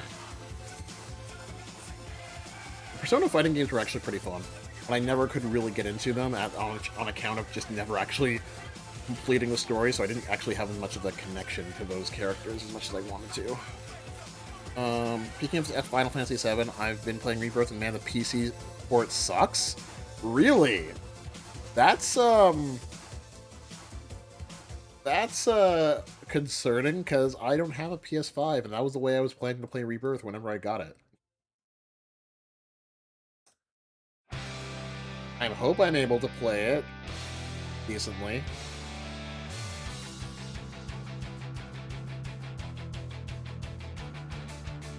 Okay. It's running well on my machine now, but technical issues are weird. I think I heard something about how they were fixing all of that, or they had fixed it, or maybe they just haven't, and it's still weird. It shouldn't look as crusty as it does. That doesn't give me confidence for my machine, though. I'm also, like, really hoping it doesn't take too long for them to make the final version of it, whenever it comes out. Hopefully it comes out on the same time, but I'm doubting that. There's a mod that improves a lot? Okay, that's good. I do remember, like, I don't think Square Enix has the greatest track record when it comes to, like, PC ports. I do remember, that the PC port of Nier Automata was forked beyond recognition when it came out. And people had to mod that game in order to work at all.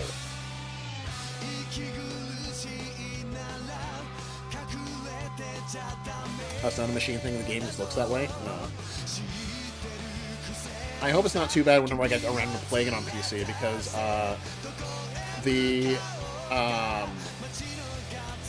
I played Remake during the beginning of the pandemic.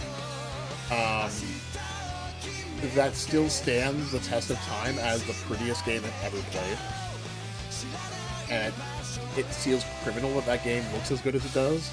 So I hope when I play Rebirth, it still upholds that standard. Thankfully, Automata runs better now.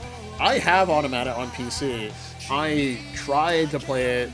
My computer was both, one, too potato to play it, but also it was just like, at the time, but it was still like also like everybody was complaining how garbage it ran on PC. Um, and I ended up just saying screw it, bought it for PS4 when I had a PS4, and I enjoyed that game. But I will never play it again. That's a game where once you go through all of it and get to like the true ending of it, you're just so emotionally shattered from that game. You're just kind of like, this game was amazing. It made me feel all sorts of things. I never want to touch it again. Covered in radioactive, in a radioactive coat and like throw it in a dumpster. Like, it is radioactive to me. And I say that as a person who absolutely adores that game. Fascinating thing about me that the remake is how Midgar is pre-rendered just like the old days. Very charming. Interesting. Oh, you mean the remake? Yeah. Yeah, I mean, the thing is also you can't tell half the time. But remake, oh my god, I still say that's the prettiest game I have ever played to this day. The fact that it looks as good as it does feels like criminal.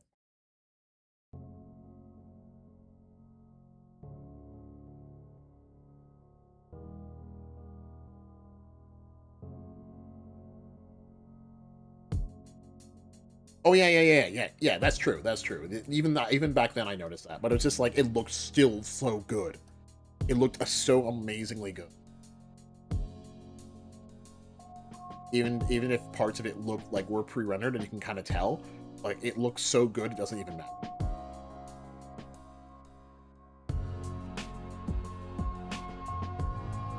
When it came to Final Fantasy VII, I ended up I had tried playing Final Fantasy VII on original hardware for years.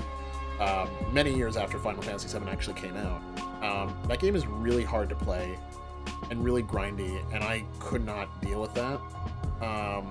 But when they released it on Switch, with all the quality of life features, I actually really adore it. Like, I god moded my way through grinding, and I made sure like it would just use it for grinding, and then of course on actual story sections I removed all the cheats.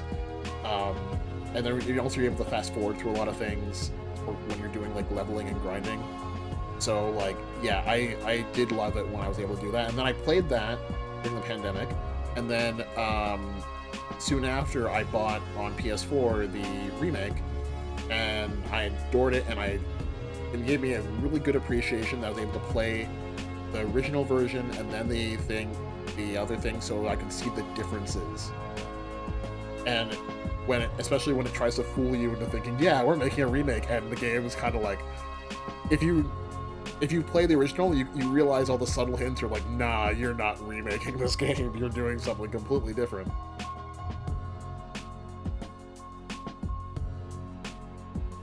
Yeah, you just played Final Fantasy VII the other day and had a blast. That's good. I didn't need to grind, but I was careful of materia. The original game was too grindy for me.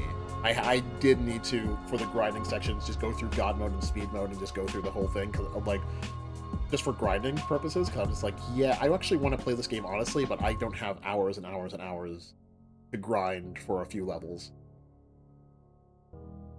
And I did still, but it's still like, it made it so much easier. And see all these little leverless arcade sticks. I never am probably going to be able to understand leverless. I know you guys can, but I cannot. Leverless is just not for me. I need a joystick. Grind for levels. Like, just to, like, level up and stuff.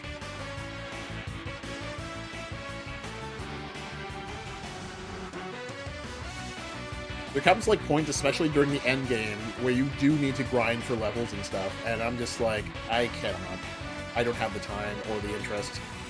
And I need to, like, go manually to do it, and then you do grind, but the quality of life features allow you to, you know, speed through things at, like, twice, 3 times the speed, and then also, like, for grinding, you can get so, like, basically you can't die. Which is also really good when you start running into a random Tonberry cloud. You didn't grind at all, so you're confused? Interesting.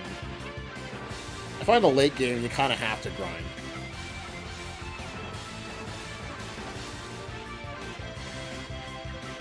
At least that's how it was for me.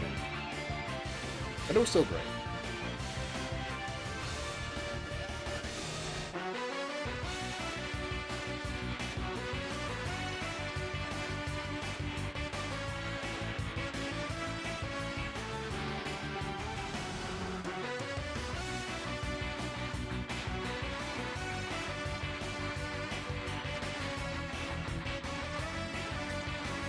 I'm thinking this is Kyo from King of Fighters.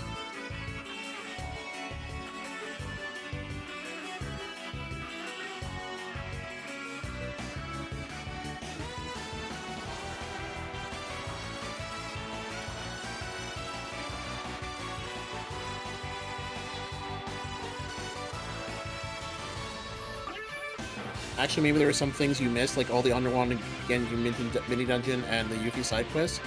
I did actually do. I can't remember if I did. I think I did Yuffie side quest, but I can't remember. I definitely did the underwater dungeon though. That I did.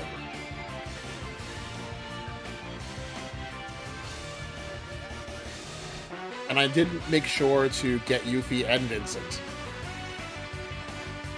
I looked up strategy guides for that because like I am making sure I know they're optional. I'm making sure I don't miss them.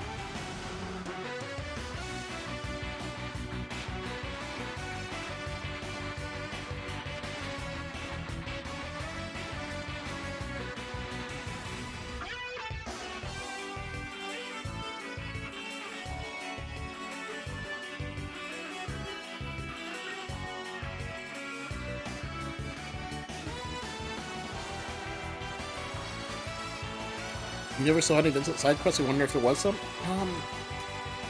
Wasn't there like at least one? I can't remember. It's been a few years now. It does kind of make it is kind of weird to me that Vincent and Yuffie are optional at all, especially with how popular they are. So people like probably went through the game without even knowing they exist.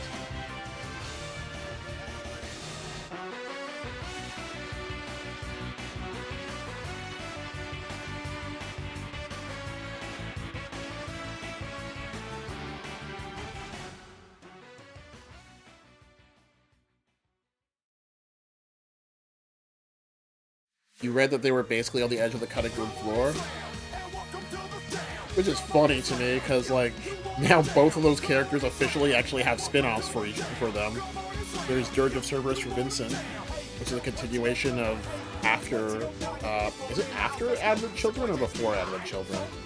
And then now Intergrade is all Yuffie, which I own that and I still haven't played it.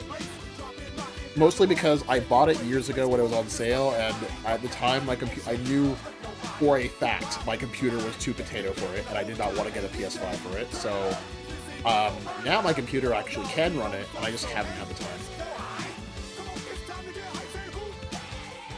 We've got a ton of love in Remix DLC and Rebirth. Well, wait, you mean Intergrade? That's not DLC. That's its own standalone.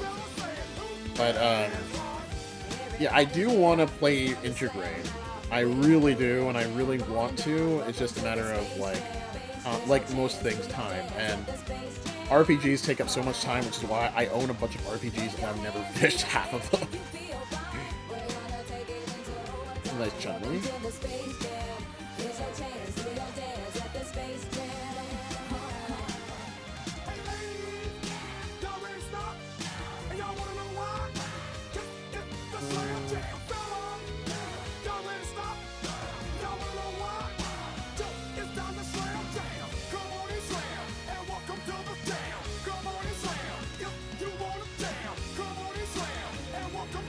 Wait, what? Wait. Intergrade is a version of Final Fantasy VII Remake with Yuffie's DLC? That's not right. No, Intergrade was released standalone. I'm pretty sure.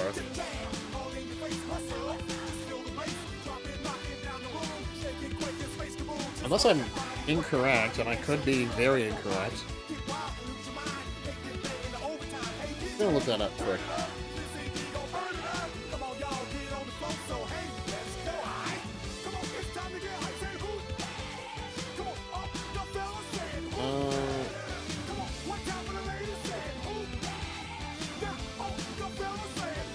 Oh, yeah, you are correct.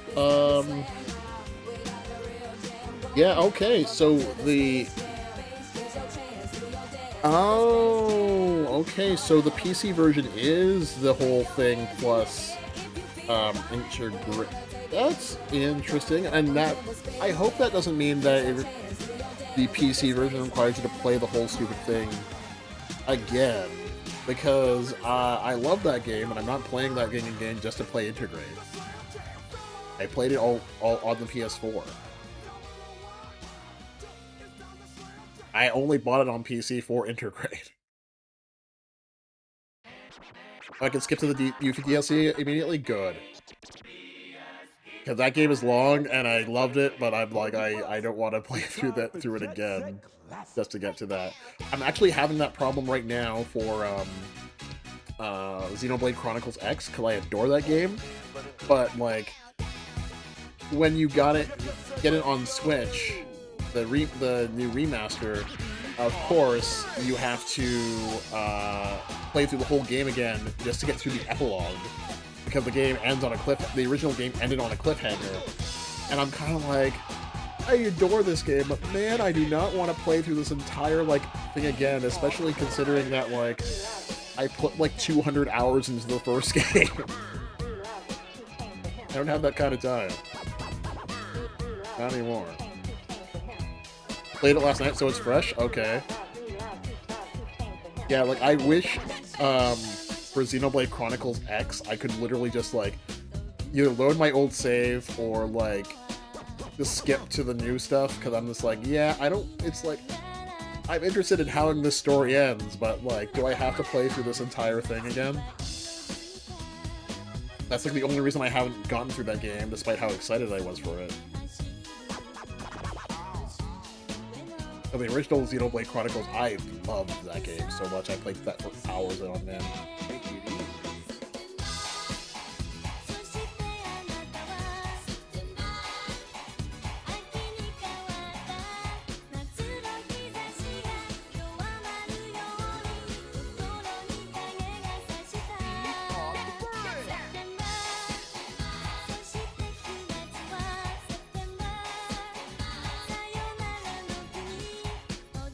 That's Usopp, I believe.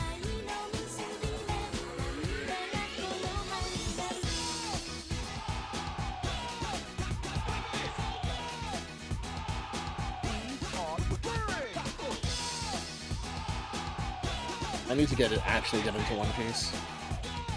I want to, it's just so long. Wait a second. There's the Westgate Hotel again.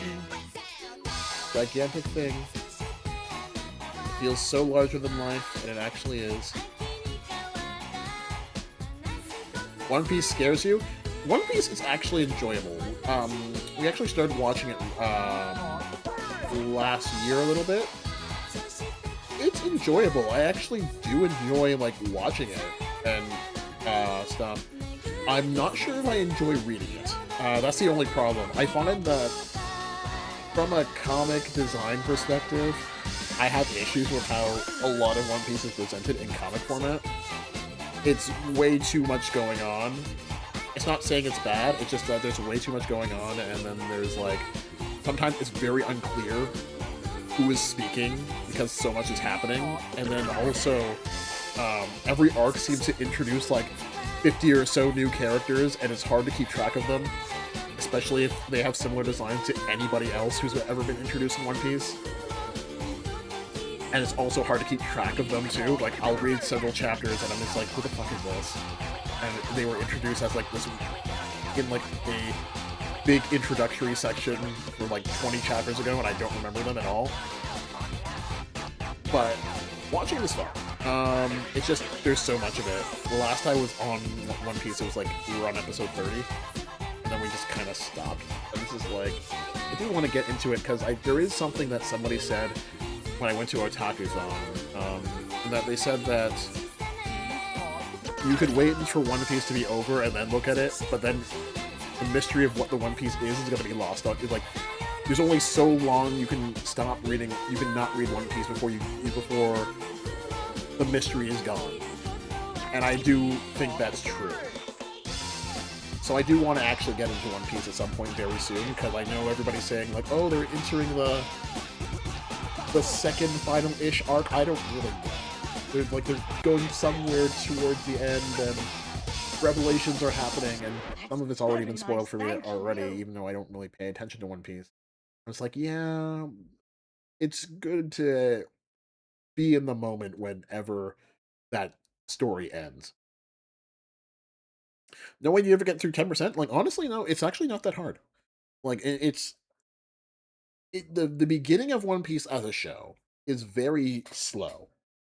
I will say that. But if you can get through the slowness and sort of understand, like, I don't know why I took the ground, what it's going for, it's actually good. Oh, I think this is when my camera started freaking out and I went back to the hotel to try and, like, look at it. Or something like that. You don't follow any shows at all? Like, honestly, I would say, like, if I would say this, uh, if you are interested in One Piece at all, watch the first, I would say, 20 episodes, which I know is a big commitment, but you watch like 20 episodes and see if it grabs you. If it doesn't, then whatever. If it does and you can kind of see where it's going, then I think it's really interesting. Why did the audio just die? Oh, because it's this video has been privated. Okay, then go to the next song.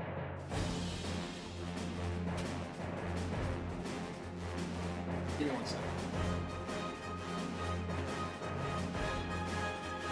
I think One Piece has a solid story. It's much different than a lot of. Oh, you mean the song from before? It was Siva Gunner, All Breaks, I believe. It was from their whole King for a Day thing that happened a few years ago. It was a duet with what's her name?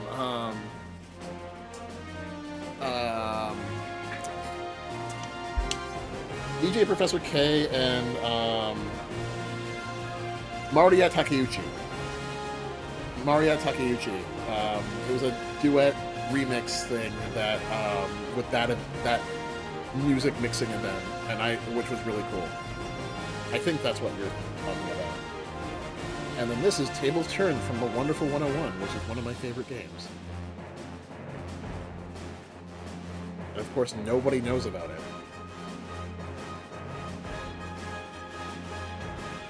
But when that game was having a Kickstarter to have a remaster, I immediately jumped on that, and I still have a lot of my backer awards for it. Actually, here, right beside me, even though you can't really see it, I safely have stored the Wonderful 101 soundtrack vinyl, which I don't know what I'm going to do with it, because I don't own or have any desire to own a vinyl player. And they also gave me, like, the soundtrack on CD and digital too, so I'm like, okay, what do I need this for? But they also gave me the DLC, the spin-off game that I've actually been meaning to play on stream. That came out like way later. At some point I'll play it, because I haven't played it yet. Mostly because it involves, like, Luca, who was, like, little shit from the other game. He's, like, the character I like the least. You have to find the song they use? I mean, I could probably find it. Home ranks. I'll put it in the chat.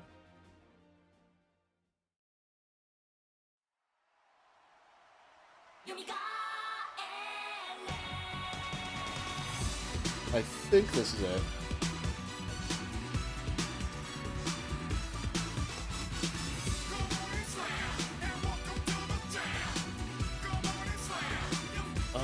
Put it in the chat.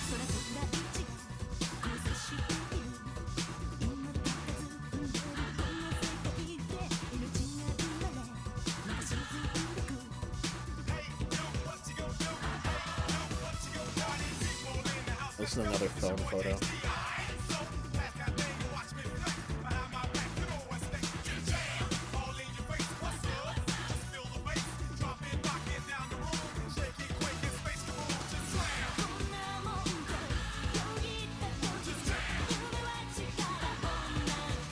I already have like a photo of this, so I don't really care about it. Wait, actually, no, this is me! I didn't realize that's me! I have a picture of somebody else on it, but not me.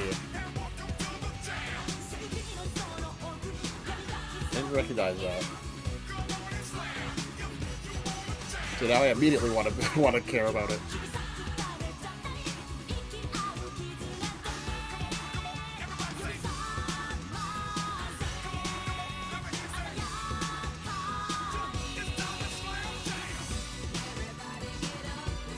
I also got like a video of me on this somewhere.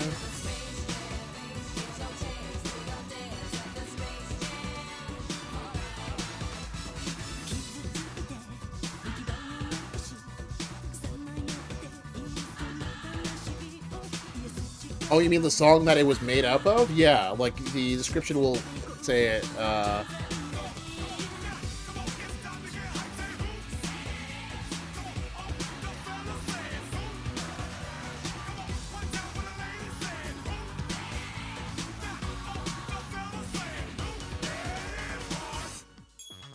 Yeah, this is the closest I'll ever come to piloting a Gundam.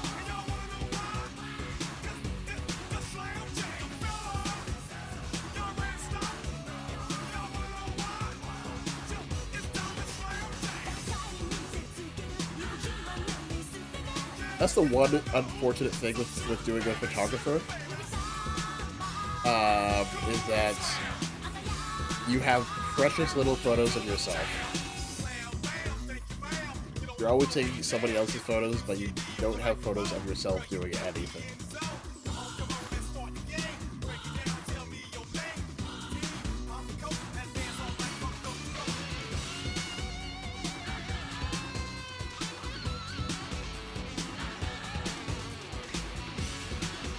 You should have taken more photos of me? Yeah, you should. No, I'm kidding. It's fine.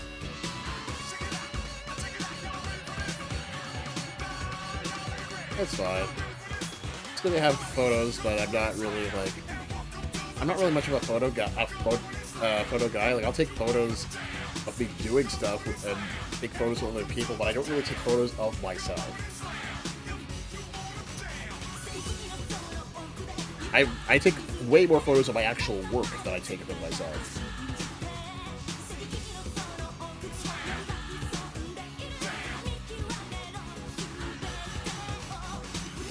And yeah, this game, as you'll notice, requires a seatbelt, and you do actually need it because this chair will like literally toss and turn you. It is very much required.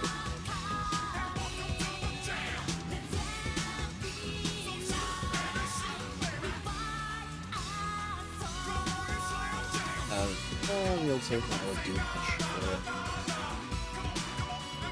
Let me see.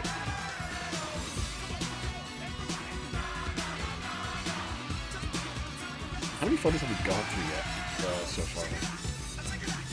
That was an accident. Back up. Oh my god, this thing jumps up so. Okay, so we're at 354. So far tonight, we've gone through 62.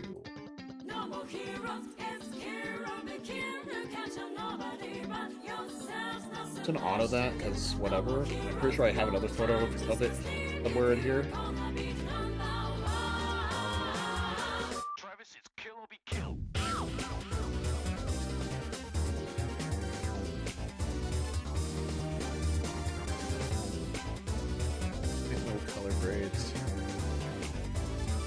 I'm pretty sure I have another lost like thing of this Elvis thing.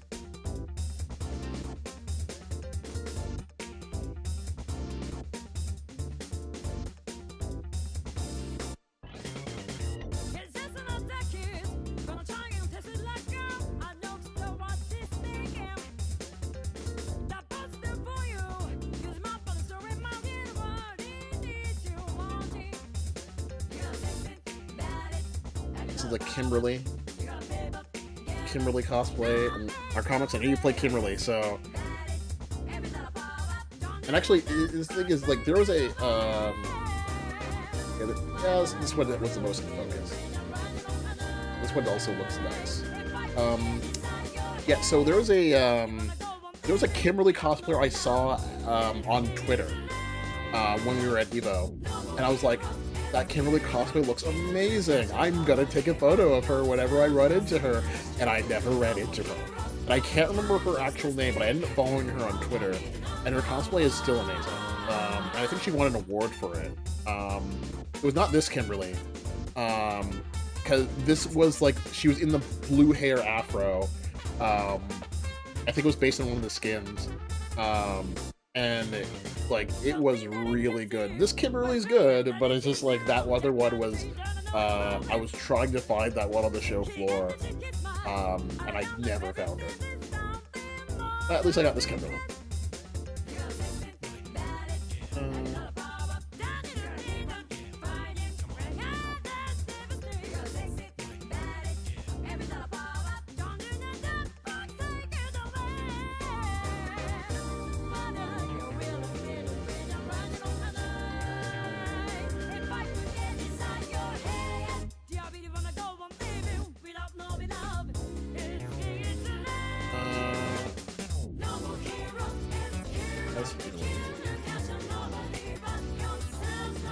Has so much outgoing art. Kim feels like a flash in the pan kind of character, like will never be super relevant, probably will be another game. I think she will. In the sense that she's way more popular than Jamie, I believe. I could be wrong.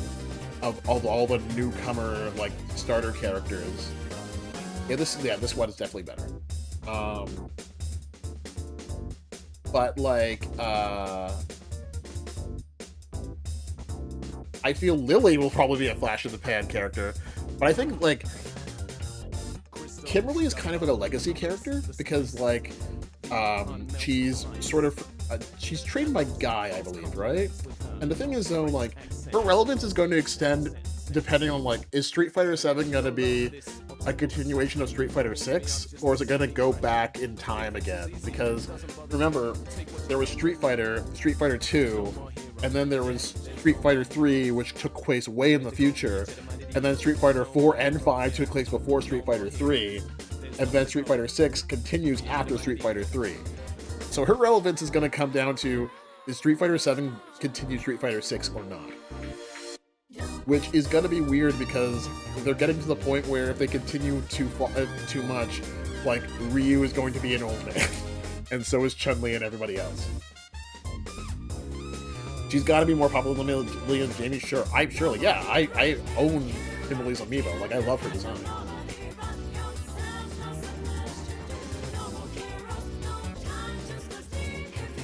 Oh yeah! This was, I think, the Real Steel fighting game, which is so rare, and I think it was download only. I never played it, but I was like, I recognized it immediately. I also think I recognized it because I think it was on, Real Steel was on TV, like, right before I went to EVO 2. I just, like, happened to watch parts of it.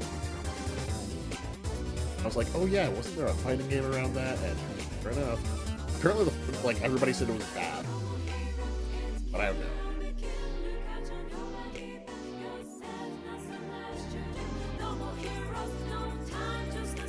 Age won't stop him if Heihachi has taught you anything. Yeah, that is true.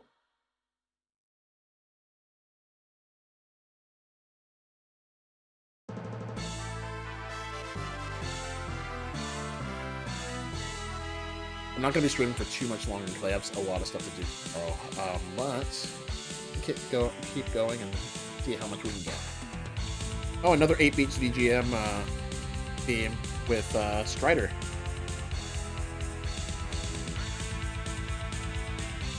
Getting a lot of his themes on the random soundtrack today.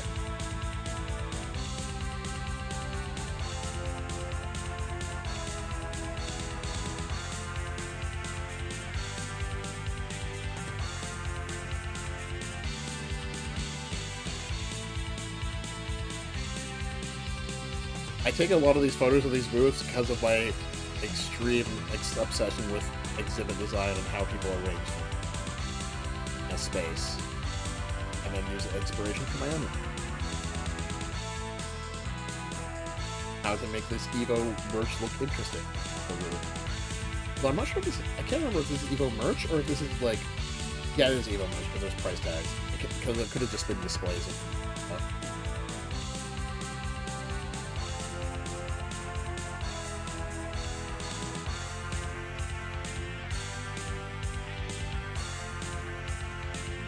Well, I'm glad I went to EVO before it became a Saudi slush fund. At this rate, everything is going to be. Including EA, which just became another casualty of that in the last few hours.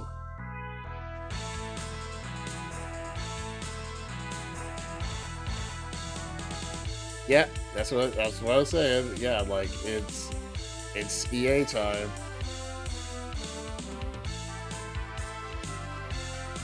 The thing is, like, it definitely does feel weird.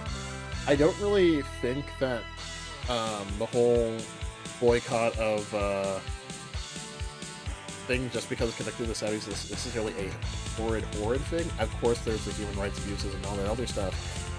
And a bunch of other stuff that I couldn't go through, but I'm not gonna waste my time.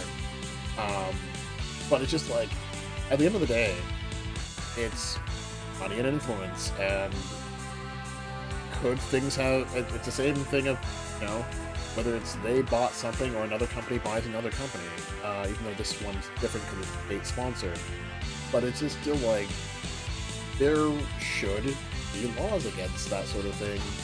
And of course, everybody voted to, over not just recently, but years, to deregulate things, to allow stuff like this to happen, to let things get stupid, and, well, societies get what they vote for, unfortunately, and there's too much people saying, "Get my politics out, your politics out of my games," to really bother to realize that part. The new Sims 4 updates will be intriguing to pay attention to. Yep. Well, the new anything. Because, I mean, like, the one thing that I will say is a detriment to Saudi Arabia being, like, into everything, especially games, is, like, we've already seen how years ago, they... Oh, it's the 5D Slam Jam. Yeah, so we saw years ago, because we all saw this coming a little bit, is that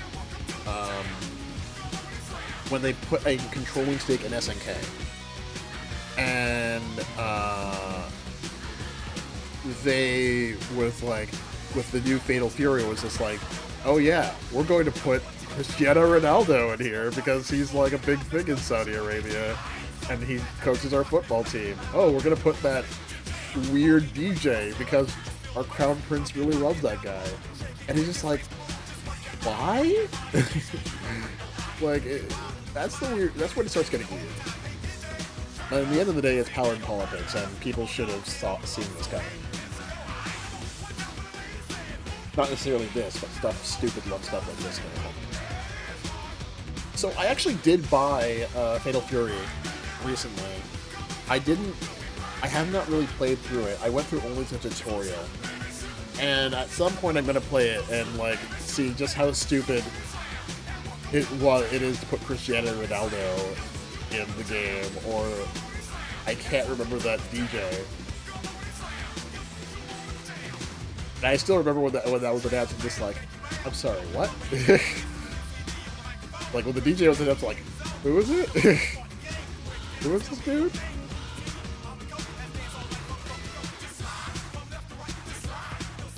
But Cristiano Ronaldo was just like, why?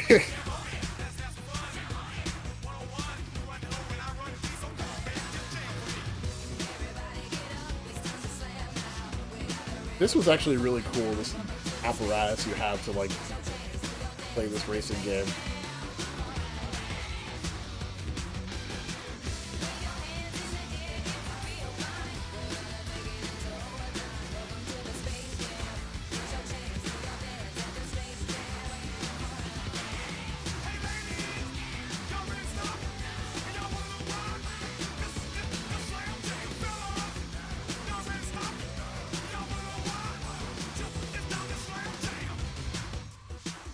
all you know about the guy is he's apparently really bad abuse allegations.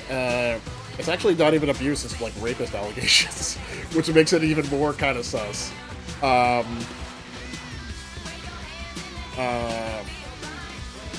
It's actually on the account screen of Ronaldo Soccer 64. Interesting. The only reason I know about Cristiano Ronaldo is because if you know anybody who's like into soccer, like his name comes up a lot. And I remember the first time I heard about him was like there was this girl in my class growing up in school, and she like soccer was her life. Like she played soccer, she was obsessed with soccer. Everything about her life was soccer, and she talked about him all the time. And that's like the primary reason I know who Cristiano Ronaldo is.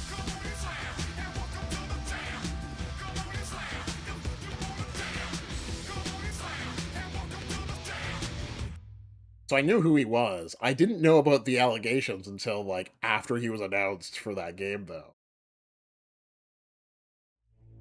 Because I don't pay attention to soccer at all. Soldier boy, tell me. Yeah, I got the new damn if you're listening to the soundtrack, are you ready for Deja Vu?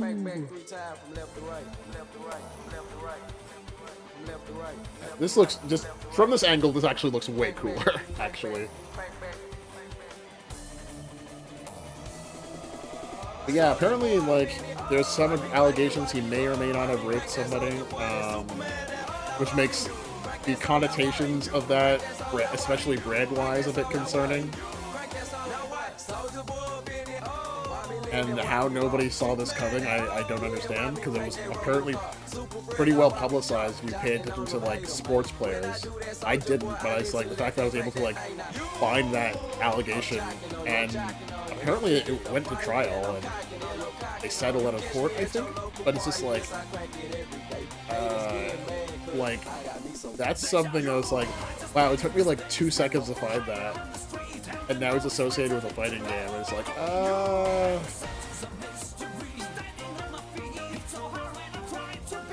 It's one thing if it was like a fictional character that did that, of course, but it's just like, this is an actual real dude. At the end of the day, money talks, and that's what happens when you get too much money involved in your politics.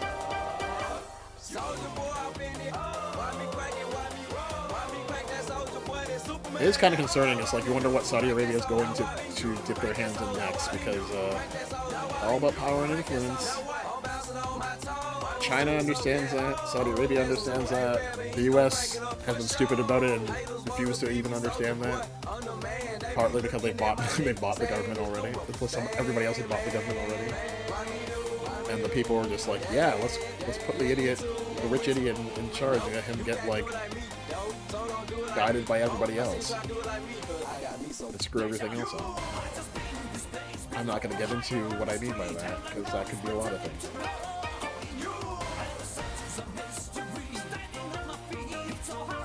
And we'll invite some controversy. I'm not going to want to deal with right now. What can I say? I made a very political game. I have very political thoughts. The comments must be rich, you must be smart, except, like, there's so much. Everybody thought he was a joke, especially because of that stupid show. And, you know what? I'm not gonna get into that right now, because that gets me too.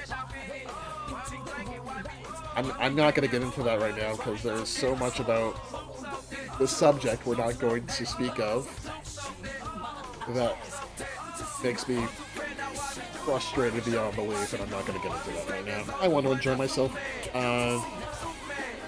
editing photos of very happy memories that happened before things got fucked up a few years ago. Because I remember most of the reason I ended up coming was, half the reason I ended up coming was like, this is probably the last time I really come to the US before it gets screwed up. And sure enough, I was 100% correct. So, let's avoid that topic right now.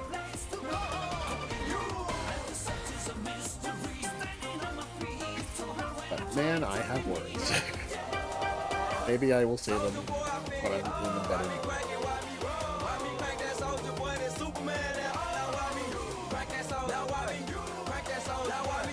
words are probably going to be put me on an enemy list. I'm not on there already. There's Rami, and I cannot remember the name of this dude. The one in the mask. This mask. Is it, shit, what's the character's name in Guilty Gear? I just came to mind. I was just like, it's like the name's like an N-word. I'm like, no, that's not that's not what I want to say. That's not what I want to say. But I do think it starts with an N. Let's look up. Like, what's the name of the character in Guilty Gear Black Samurai? Yeah, it is. It does start with an N. It's Nagoriyuki. Nagoriyuki, that's the name. That's the N-word I was looking for. Oh god, that sounds wrong. That sounds so wrong. Oh god.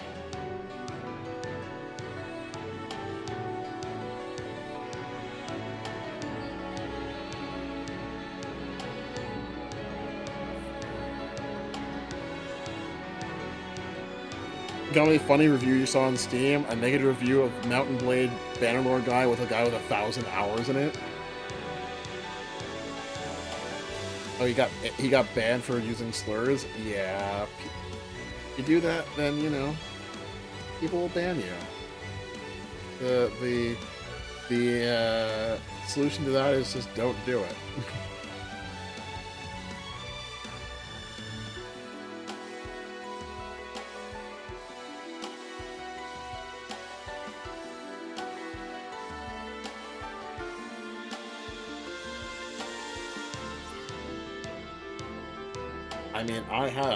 I have my pass as Delta being, you know, I still don't use it.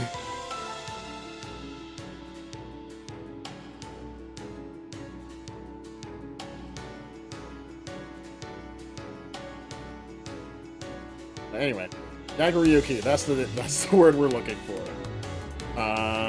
And Guilty Gear is an interesting game in that I really want to love it, and its mechanics make me hate it.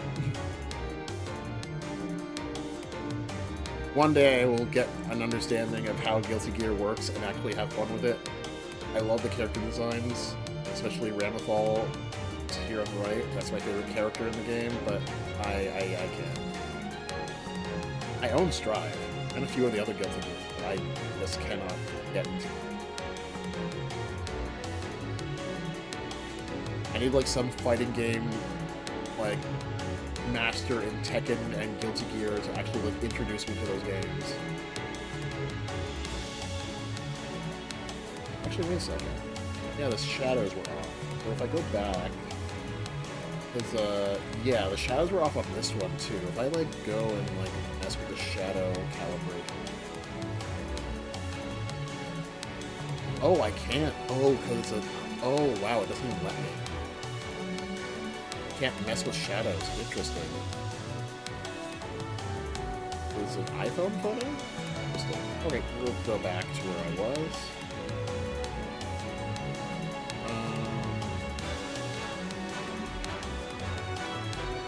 Also, while I gotta play some more fighting games, I've just been too absorbed in many genres.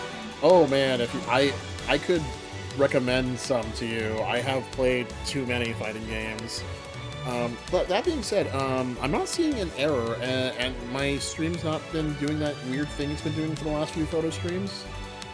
No buffering issue, because I'm wondering if what I did with the settings was it, and Lightroom was just eating too much GPU.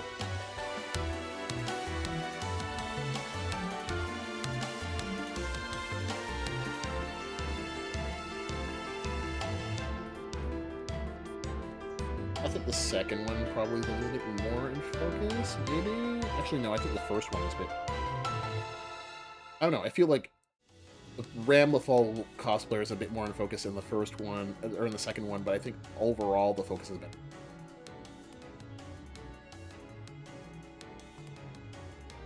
Yeah, you bought a super cheap fighting game for $1 to play for a night, and it was fun? Okay. Which fighting game?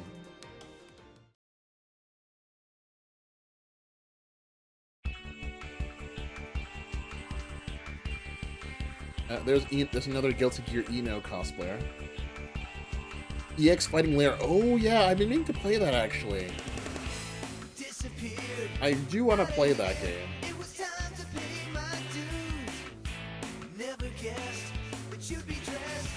I do want to actually try Street Fighter EX at some point, which is like the crossover game between like Arika and Street Fighter.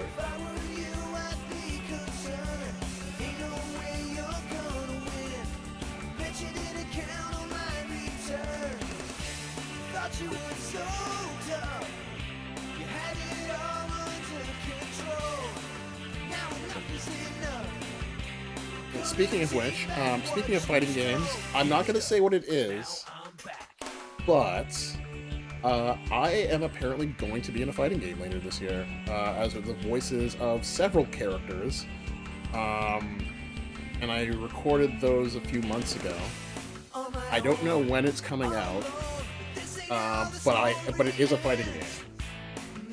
I'm not gonna say what it is, even though they told me I can say what it is, but I'm like, nah, I'm gonna wait until it comes out. I play 3 different characters.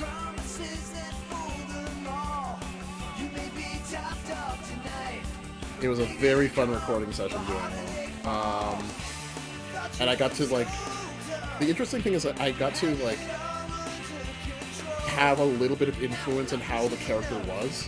Because there was, like, they gave me, like, a synopsis of the characters, and I was just like, they gave me the synopsis first, they gave me my lines pretty late. And, pretty, like, close to the recording date. And because I had to sort of, I would already, like, cast, because they had heard my demo and really liked it, and really had an idea for what I wanted to be when I applied. And so they knew exactly who they wanted me to play, but I didn't really understand what the characters were, so I like came up with a whole bunch of lines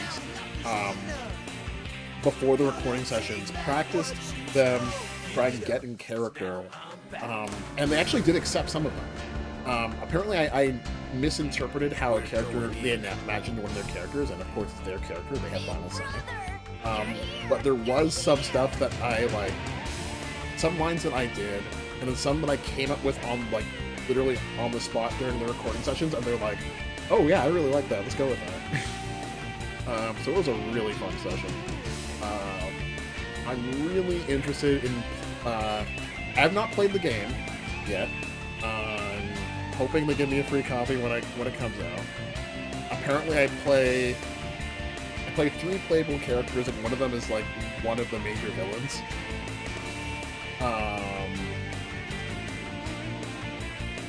So I'm really looking forward to when that comes out.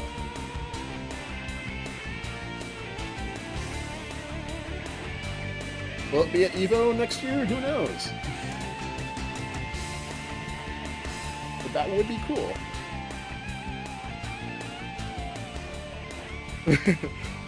Yeah, these posters were great. Yeah, it's like, get tough, get buff, show your stuff, get rid of Pikachubs. Of the Pikachub, it's time to duel with Kirby. Link, laugh, love. We should play it when it comes out. Yeah, I think you in particular will be interested in the game when it does come out. And you'll understand why I say that when it finally does come out and I tell you. But yeah, it was fun recording for that game. I will say that, and I said this I think in a previous stream, that there's 2, potentially 3 games that I'm in this year. One of them is out, so I can talk about that. So one of them is called Tomb Busters, and Tomb Busters is a mobile, I think, possibly coming to PC game. It's like a localized port of a game that's been out for a while in China. And I play as a black man. I play a Chinese emperor, which is hilarious to me. I play this like Chinese emperor monster called the Qin Emperor. That's Qin Emperor, and he's like it's essentially Tomb Busters is kind of like a Lethal Company except fantasy themed. And so it's like Lethal Company mixed with like Dead by Daylight kind of, with like a bunch of monsters and stuff. And so you have to like extract things, take them back to your little hub, and then leave when it's time, and then sell and all this stuff. And you run into like random monsters inside of these little facilities, or these ancient ruins.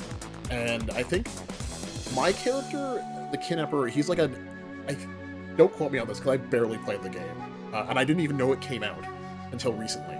Because they never told me. But essentially, I'm like a special secret end boss to one of the later stages, which means you have to play a whole lot, unfortunately, to get through my section. Like, it's an interesting game. I'm not sure it's my thing, but it's still fun because the community was able to like get me some. I went to the community who plays that game, and they online, and they were able to get me a few clips of like me doing my voices, because I was like, as soon as I heard about the game, when I recorded for it, they didn't really tell me much about the game. They were just audio people, and they're like, yeah, we don't really know much about it. And I think Tomb Busters was a word I heard somewhere, but they didn't really tell me that. And then I like looked it up, found that there was like a website for it, but it was not really like, it was in English, but it was not out in English. And then I just checked it the other day, and it's like, oh, it came out like months ago. Yeah, it's definitely an interesting game. Give it a shot if you want. But yeah, I play one of the big bad bosses, and when I said this to the community, hey, I'm the voice actor for this character, and I would really like to confirm that I think this character and my voice is in this game, can you please confirm for me?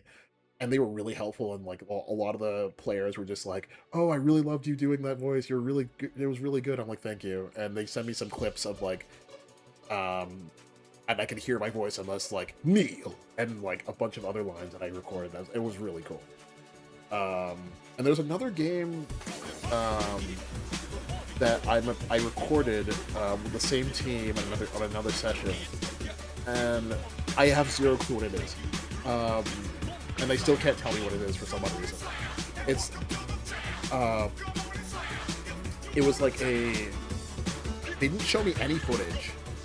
They didn't give me any details. They gave me a script and then threw it out the second I walked in the door, and said, oh yeah, you're not playing any of these characters anymore, you're playing this other warrior character. And I was like, I want to say what it is, but I don't want to step on any toes. And it wasn't even like you're playing, like you're playing like so-and-so, the King of England or something like that. No, you're playing like unnamed warrior character, and I'm just like, okay. And they gave me a script, and then it was weird because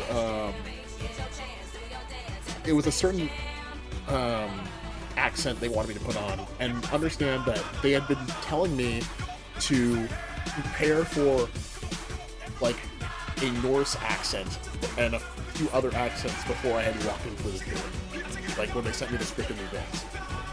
Then they threw all of that out immediately and said, no, you're going to be playing this type of warrior. I'm like, okay.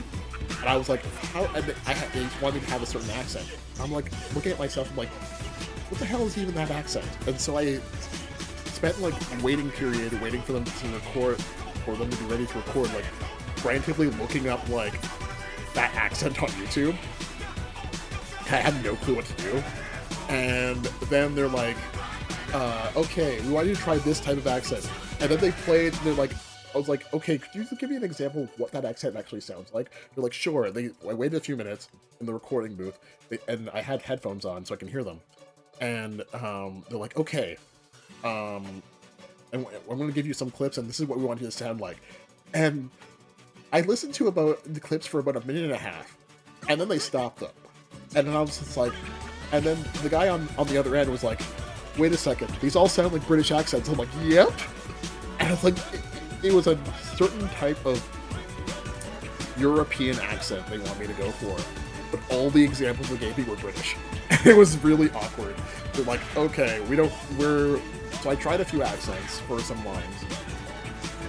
They told me to stop. And they said, okay, in the interest of time, we want to just do the grunts and the yells and like the ha ha. And so I spent an hour literally just doing grunts and doing like yells and stuff like that. And it was really funny because one, that, yeah, you're right, that is tough, Mark. Like it is tough to do that for like over an hour. My throat was actually very sore afterwards, but it was fun because the thing is, there's a thing I've been doing when it comes to recording sessions lately, which is that I find that in the West, they like your voice to be a bit restrained to some degree when you're doing stuff. For Western recording, at least for professional recording, at least. Fan stuff is not really that doesn't even apply, but they like you to be a little bit restrained in a lot of professional recording environments. But I never know exactly how restrained they are, so the first thing I try to do is basically just go full anime and see how they like it. And it seemed like these guys, the last 3 recording sessions, like, they really like when I go full anime, and they're just like, no, we love that. I'm like, sure? It's like, yeah, so, the fun thing was, like, I just went full Dragon Ball Z in all of my yells and my attack sounds. And they loved it. And it was hilarious because I literally was like, "Ah!" Like I was going Super Saiyan, and they thought it was great. I had to like do like sounds of like, you're charging up, you're about to do your ultimate. I was like, yes, I was made for this. And I'm still disappointed because I still don't know what that game is. Yeah, that was a weird one. Apparently, all I sort of know is that it's another port of a Chinese game, but I have zero clue what it is, and that frustrates me quite a bit. I would like to know at least where, so I can look it up or look out for it. And I'm afraid it's gonna come out at some point. I'm never gonna know what it is. I'm like, you are the random warrior who yells and screams, and they were supposed to call me in to do the lines that apparently they cut me off after I did all the grunts and the attack sounds because they had another dude waiting to do his lines in the room, and the thing was like, they said, oh, we'll call you another day to do like the actual lines. I never got that call back, so I'm not sure if they cut it. They did hint in the booth that they might be cutting a lot of the lines for budget reasons and time. That's what they said to me anyway. Before, actually, they said that to me like around the time that they told me you're just gonna do grunts, and I was like, okay.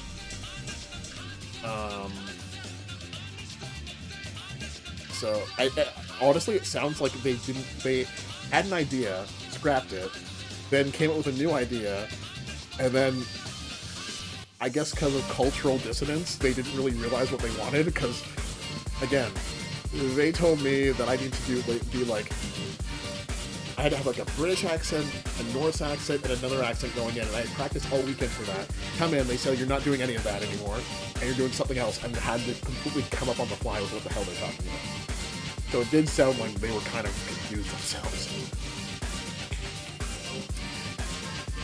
You remember having me in the booth, you yelled that final line more times than I could have brought myself to ask? Yeah. Honestly, I love doing that. When I get to just go full anime with it, like that, no matter how it wrecks my throat. And I still remember recording for your cartoons, our comics, like I love doing it. It's so much fun.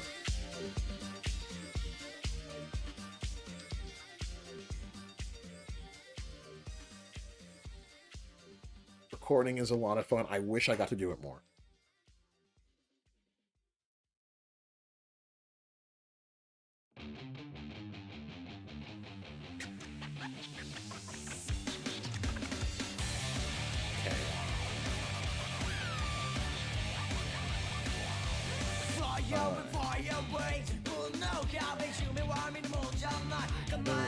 Shadows?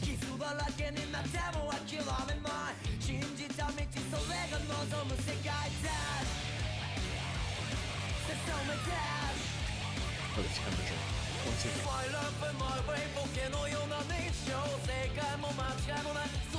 And I wanted to play this game on at EVO, but it was the booth. The line, as you can see, was really big, and I could never play it ever at the time. Now I own it, and I just haven't played much of it.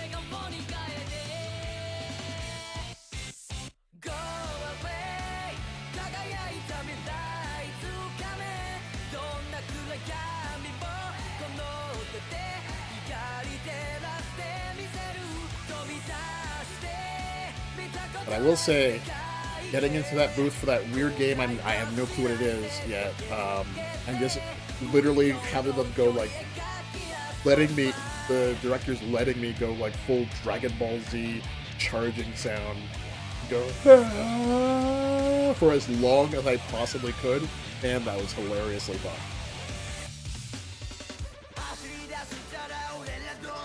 Oh, there's Terry.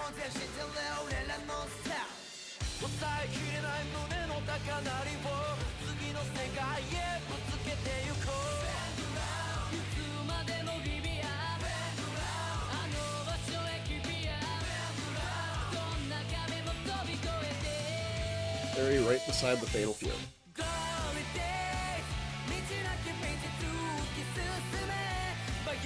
Is he okay? Yeah, I don't know. Maybe I should ask him. Is he okay? I don't know.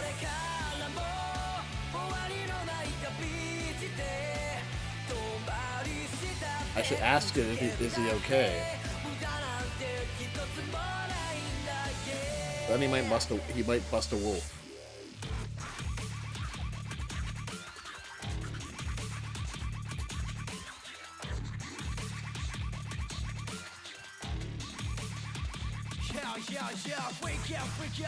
Buddy, close, you saw Blue Sky recently saying, stuck in traffic being brought to say Terry lied to other drivers. What?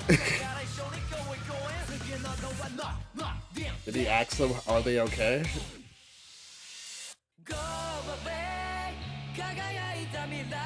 I mean, if they got into an accident, then yeah, he could go and ask, are you okay? And then make it all worse.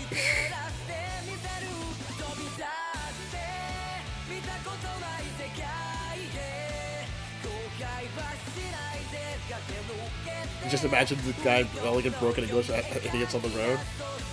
I mean, honestly,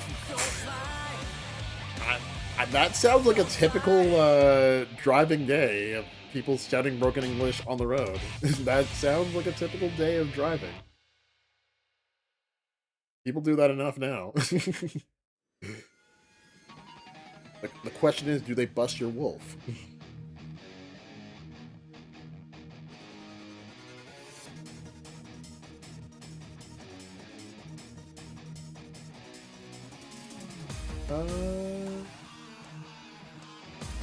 Go with number one.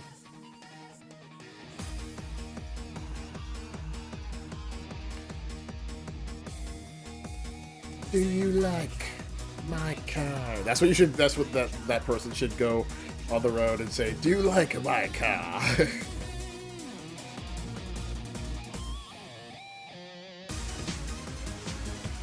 Oh, there's a funny story. I went to an event a few months ago, and it was just a social event, and we talked about Initial D.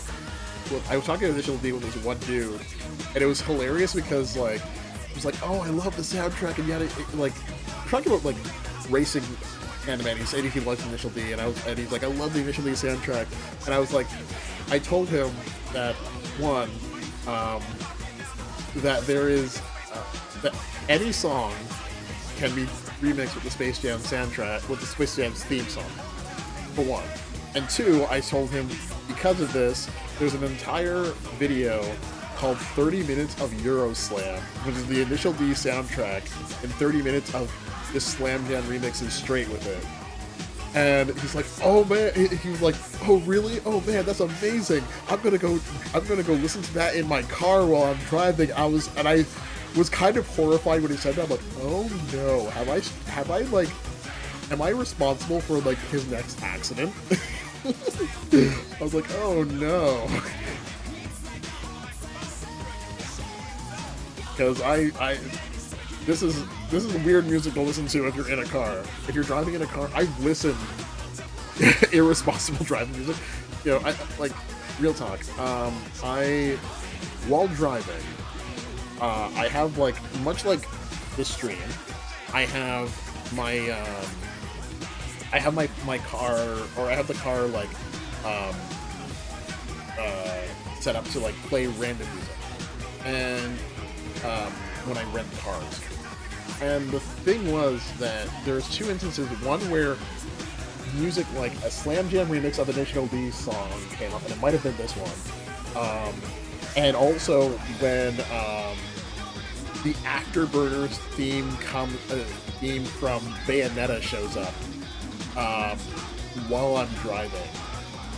And my god, I'm like, this is dangerous music to actually drive to. It is very dangerous.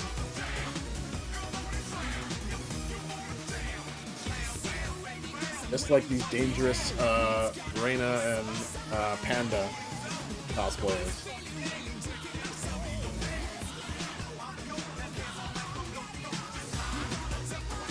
At least one thing come out too bad, but I'm gonna go with the first one. But yeah, that's dangerous music to drive to.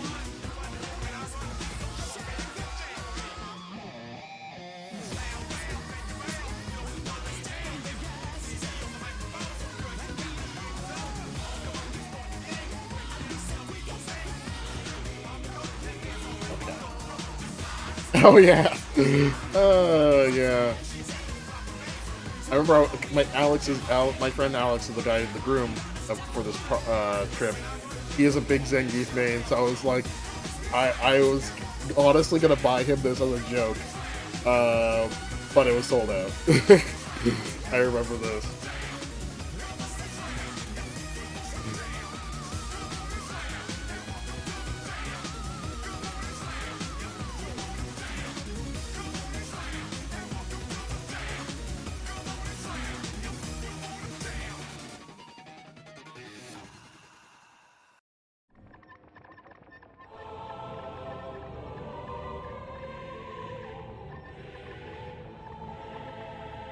Yeah, that was the only one that was sold out, if you recall. I was actually kind of pissed, because I was like, this would have been the perfect joke gift for a bachelor party for him.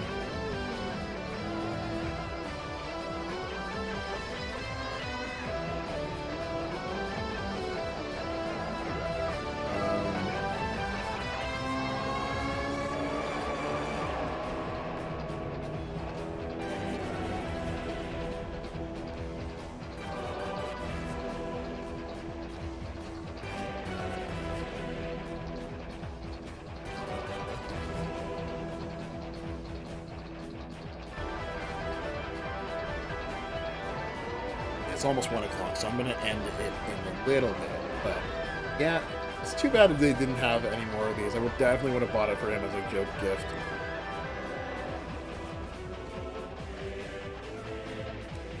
That one's true. Alright.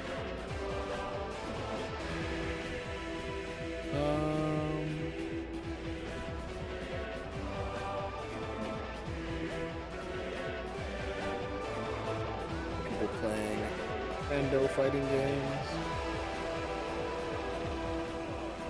Bossu Man. He's very cool. The Bossu Man is very kawaii.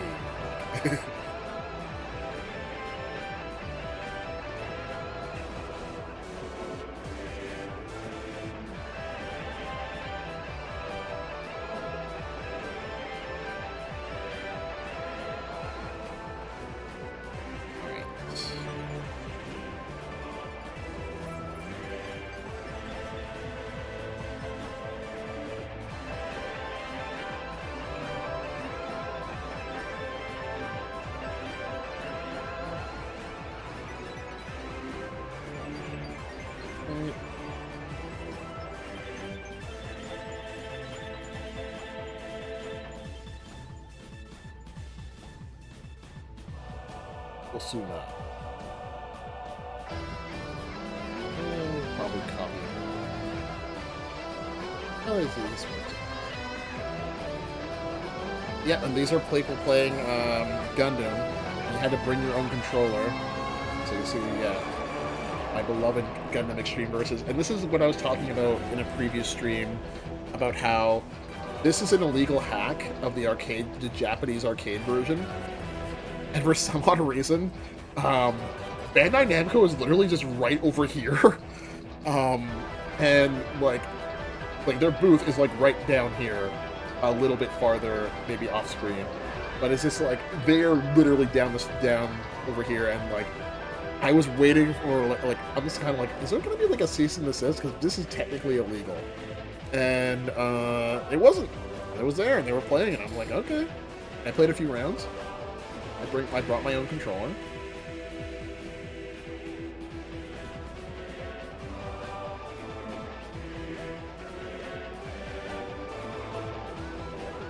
Yeah, I still, to this day, I don't understand how they got away with it. And I think that's really cool. I really, really wish this game was more bigger in the West. Maybe there's kind of a gentleman's agreement because it's not on the budget. They could literally kick them out of EVO if they wanted to, just to keep their sponsors happy. Especially because Bandai Namco is such a big part of EVO. Their games are a gigantic part of EVO. I guess it's just because it's not big here, they're not going to care. And also, it's not big here because Bandai Namco has been sabotaging it in many different ways that I could get into, but I'm not going to. But the FTG still has that sauce, you know? You got a point. I guess.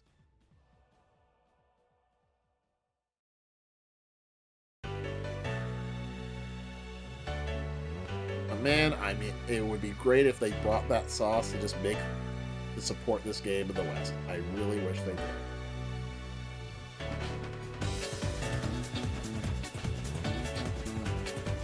I do love these games here.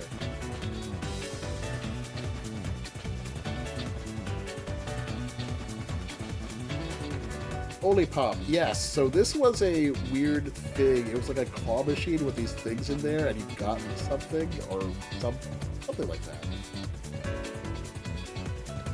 Yeah, like these things. I'm not really sure. I guess they were keychains or something. I don't really know. I just thought it was interesting.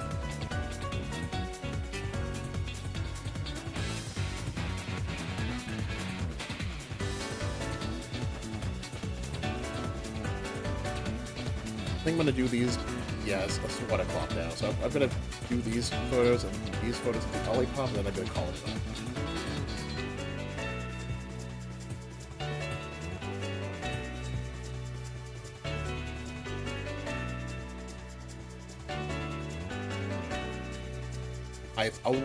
I only expected to like stream for like an hour and a half maybe, and now it's like almost 3 hours, so I sort of went way overboard. But I have too much fun doing these photos.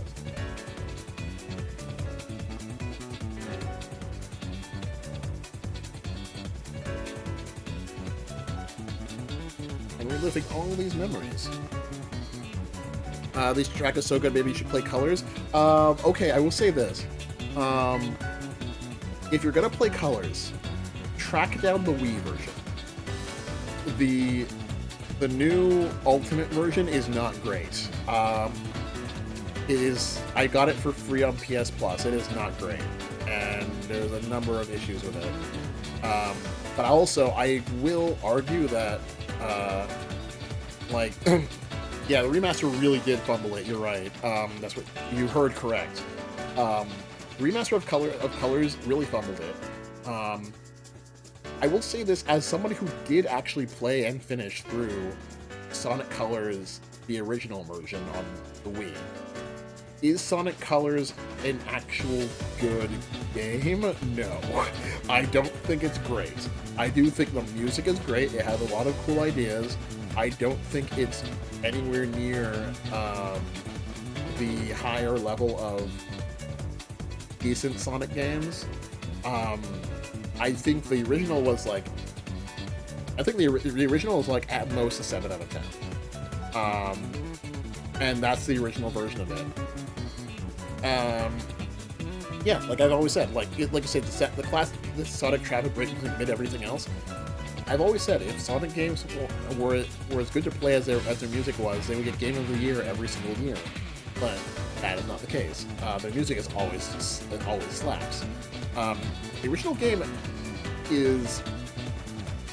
does definitely feel bound by the limitations of the Wii, so you kind of forgive it. But it does decent with what it does do. It's just the remaster messes it up immensely. I would say the original version's like not bad. Is it like Oscar winning or award winning? No. But I mean, like, it's decent. I still will maintain that like games like Sonic and the Secret Rings is better. Even though everybody craps on that game a lot. I still think that game is actually good and better than Sonic Colors. But I mean, it's a decent experience, just the remaster is terrible. Generations, yeah. You did like Generations, but that was the greatest hits game. Yeah, Generations is great. There's nothing wrong with Generations. Generations is actually a really good one. I still want to play the new Shadow expansion, but I haven't gotten a chance to yet.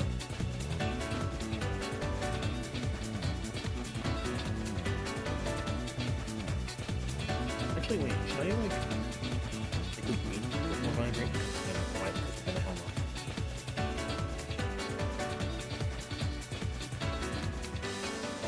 Yeah, sure, why not? Very slight change. And the last one I'll do is just this and the other.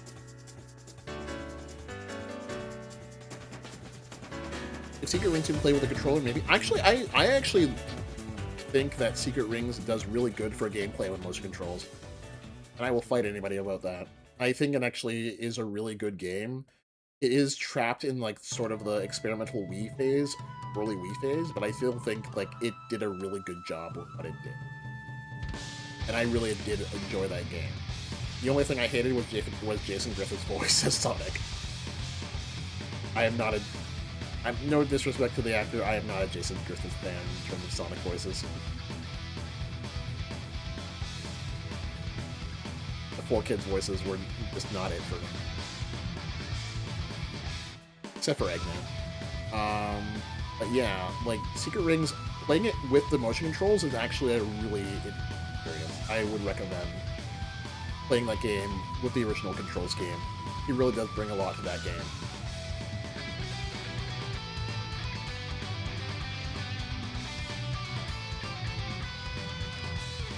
The thing is, Secret Rings would have probably worked on me if I had played it when it was new. I like Mario Kart Wii's motion controls and use them often. Yeah, I mean, still, like, I feel like, yeah, I think that definitely the new factor of the Wii at the time did contribute to how good that game felt. But yeah, I still think Secret Rings is a gem, even though everybody, like, really does crap on it. Now, Black Knight, yeah, I would definitely crap on that game. But it's just like, I tried it and I could not. But Secret Rings, I liked it.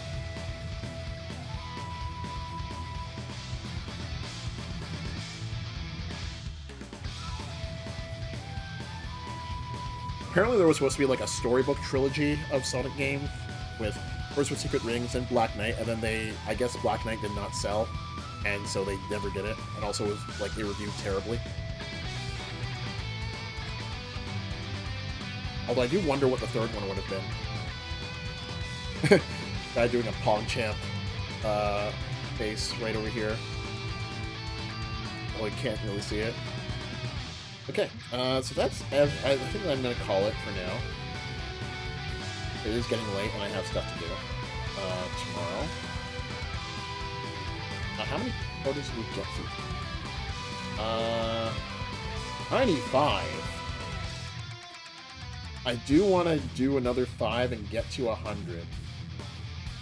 But then I'm looking at these next 5.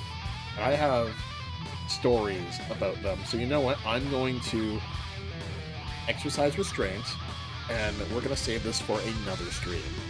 Because I don't want to get... If I get lost in what the stories and then these next batches of photos, I'm going to be here for like another hour. So thanks everybody for showing up and coming to the stream and watching me like reminisce about my time in Vegas. There's still so much photos to do. My God. There's like, let's see. So the next one is going to be like me talking about arcade parts and stuff like that, because I was buying a bunch. Make my own arcade stick, which I still haven't done. Let's see if I go back here, because at the end there's a lot of video stuff, which I can skip.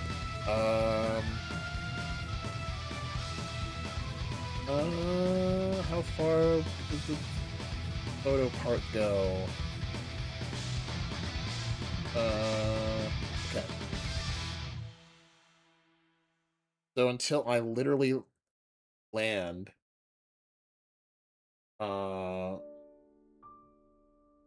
there's still 855 photos. My God, I'm gonna be doing this forever. But I do love going through these photos on stream and then getting talk about these stories. So you know what? I am gonna try and make some time to do. But anyway, thanks everybody for showing up and for listening to me yabber and jabber about, you know, my trip to Vegas a few years. And what the hell? Oh yeah, there was like a guy in a weird mask. Kind of remember that. Anyway, yeah, I'll yabber and jabber about more stuff later. Anyway, thanks for coming, and have a great day, have a great week, a great night, and I will hopefully be back soon, talk more about Vegas and all my adventures, because there was some stuff coming up that actually takes place outside of EVO, which was interesting. That even you don't even know, Mark. And so, like, yeah, there's definitely some stuff that I want to talk about. That was really cool. All right, have a good night, everybody. Peace. We made our way out of long, long darkness, and we made it this far, such a long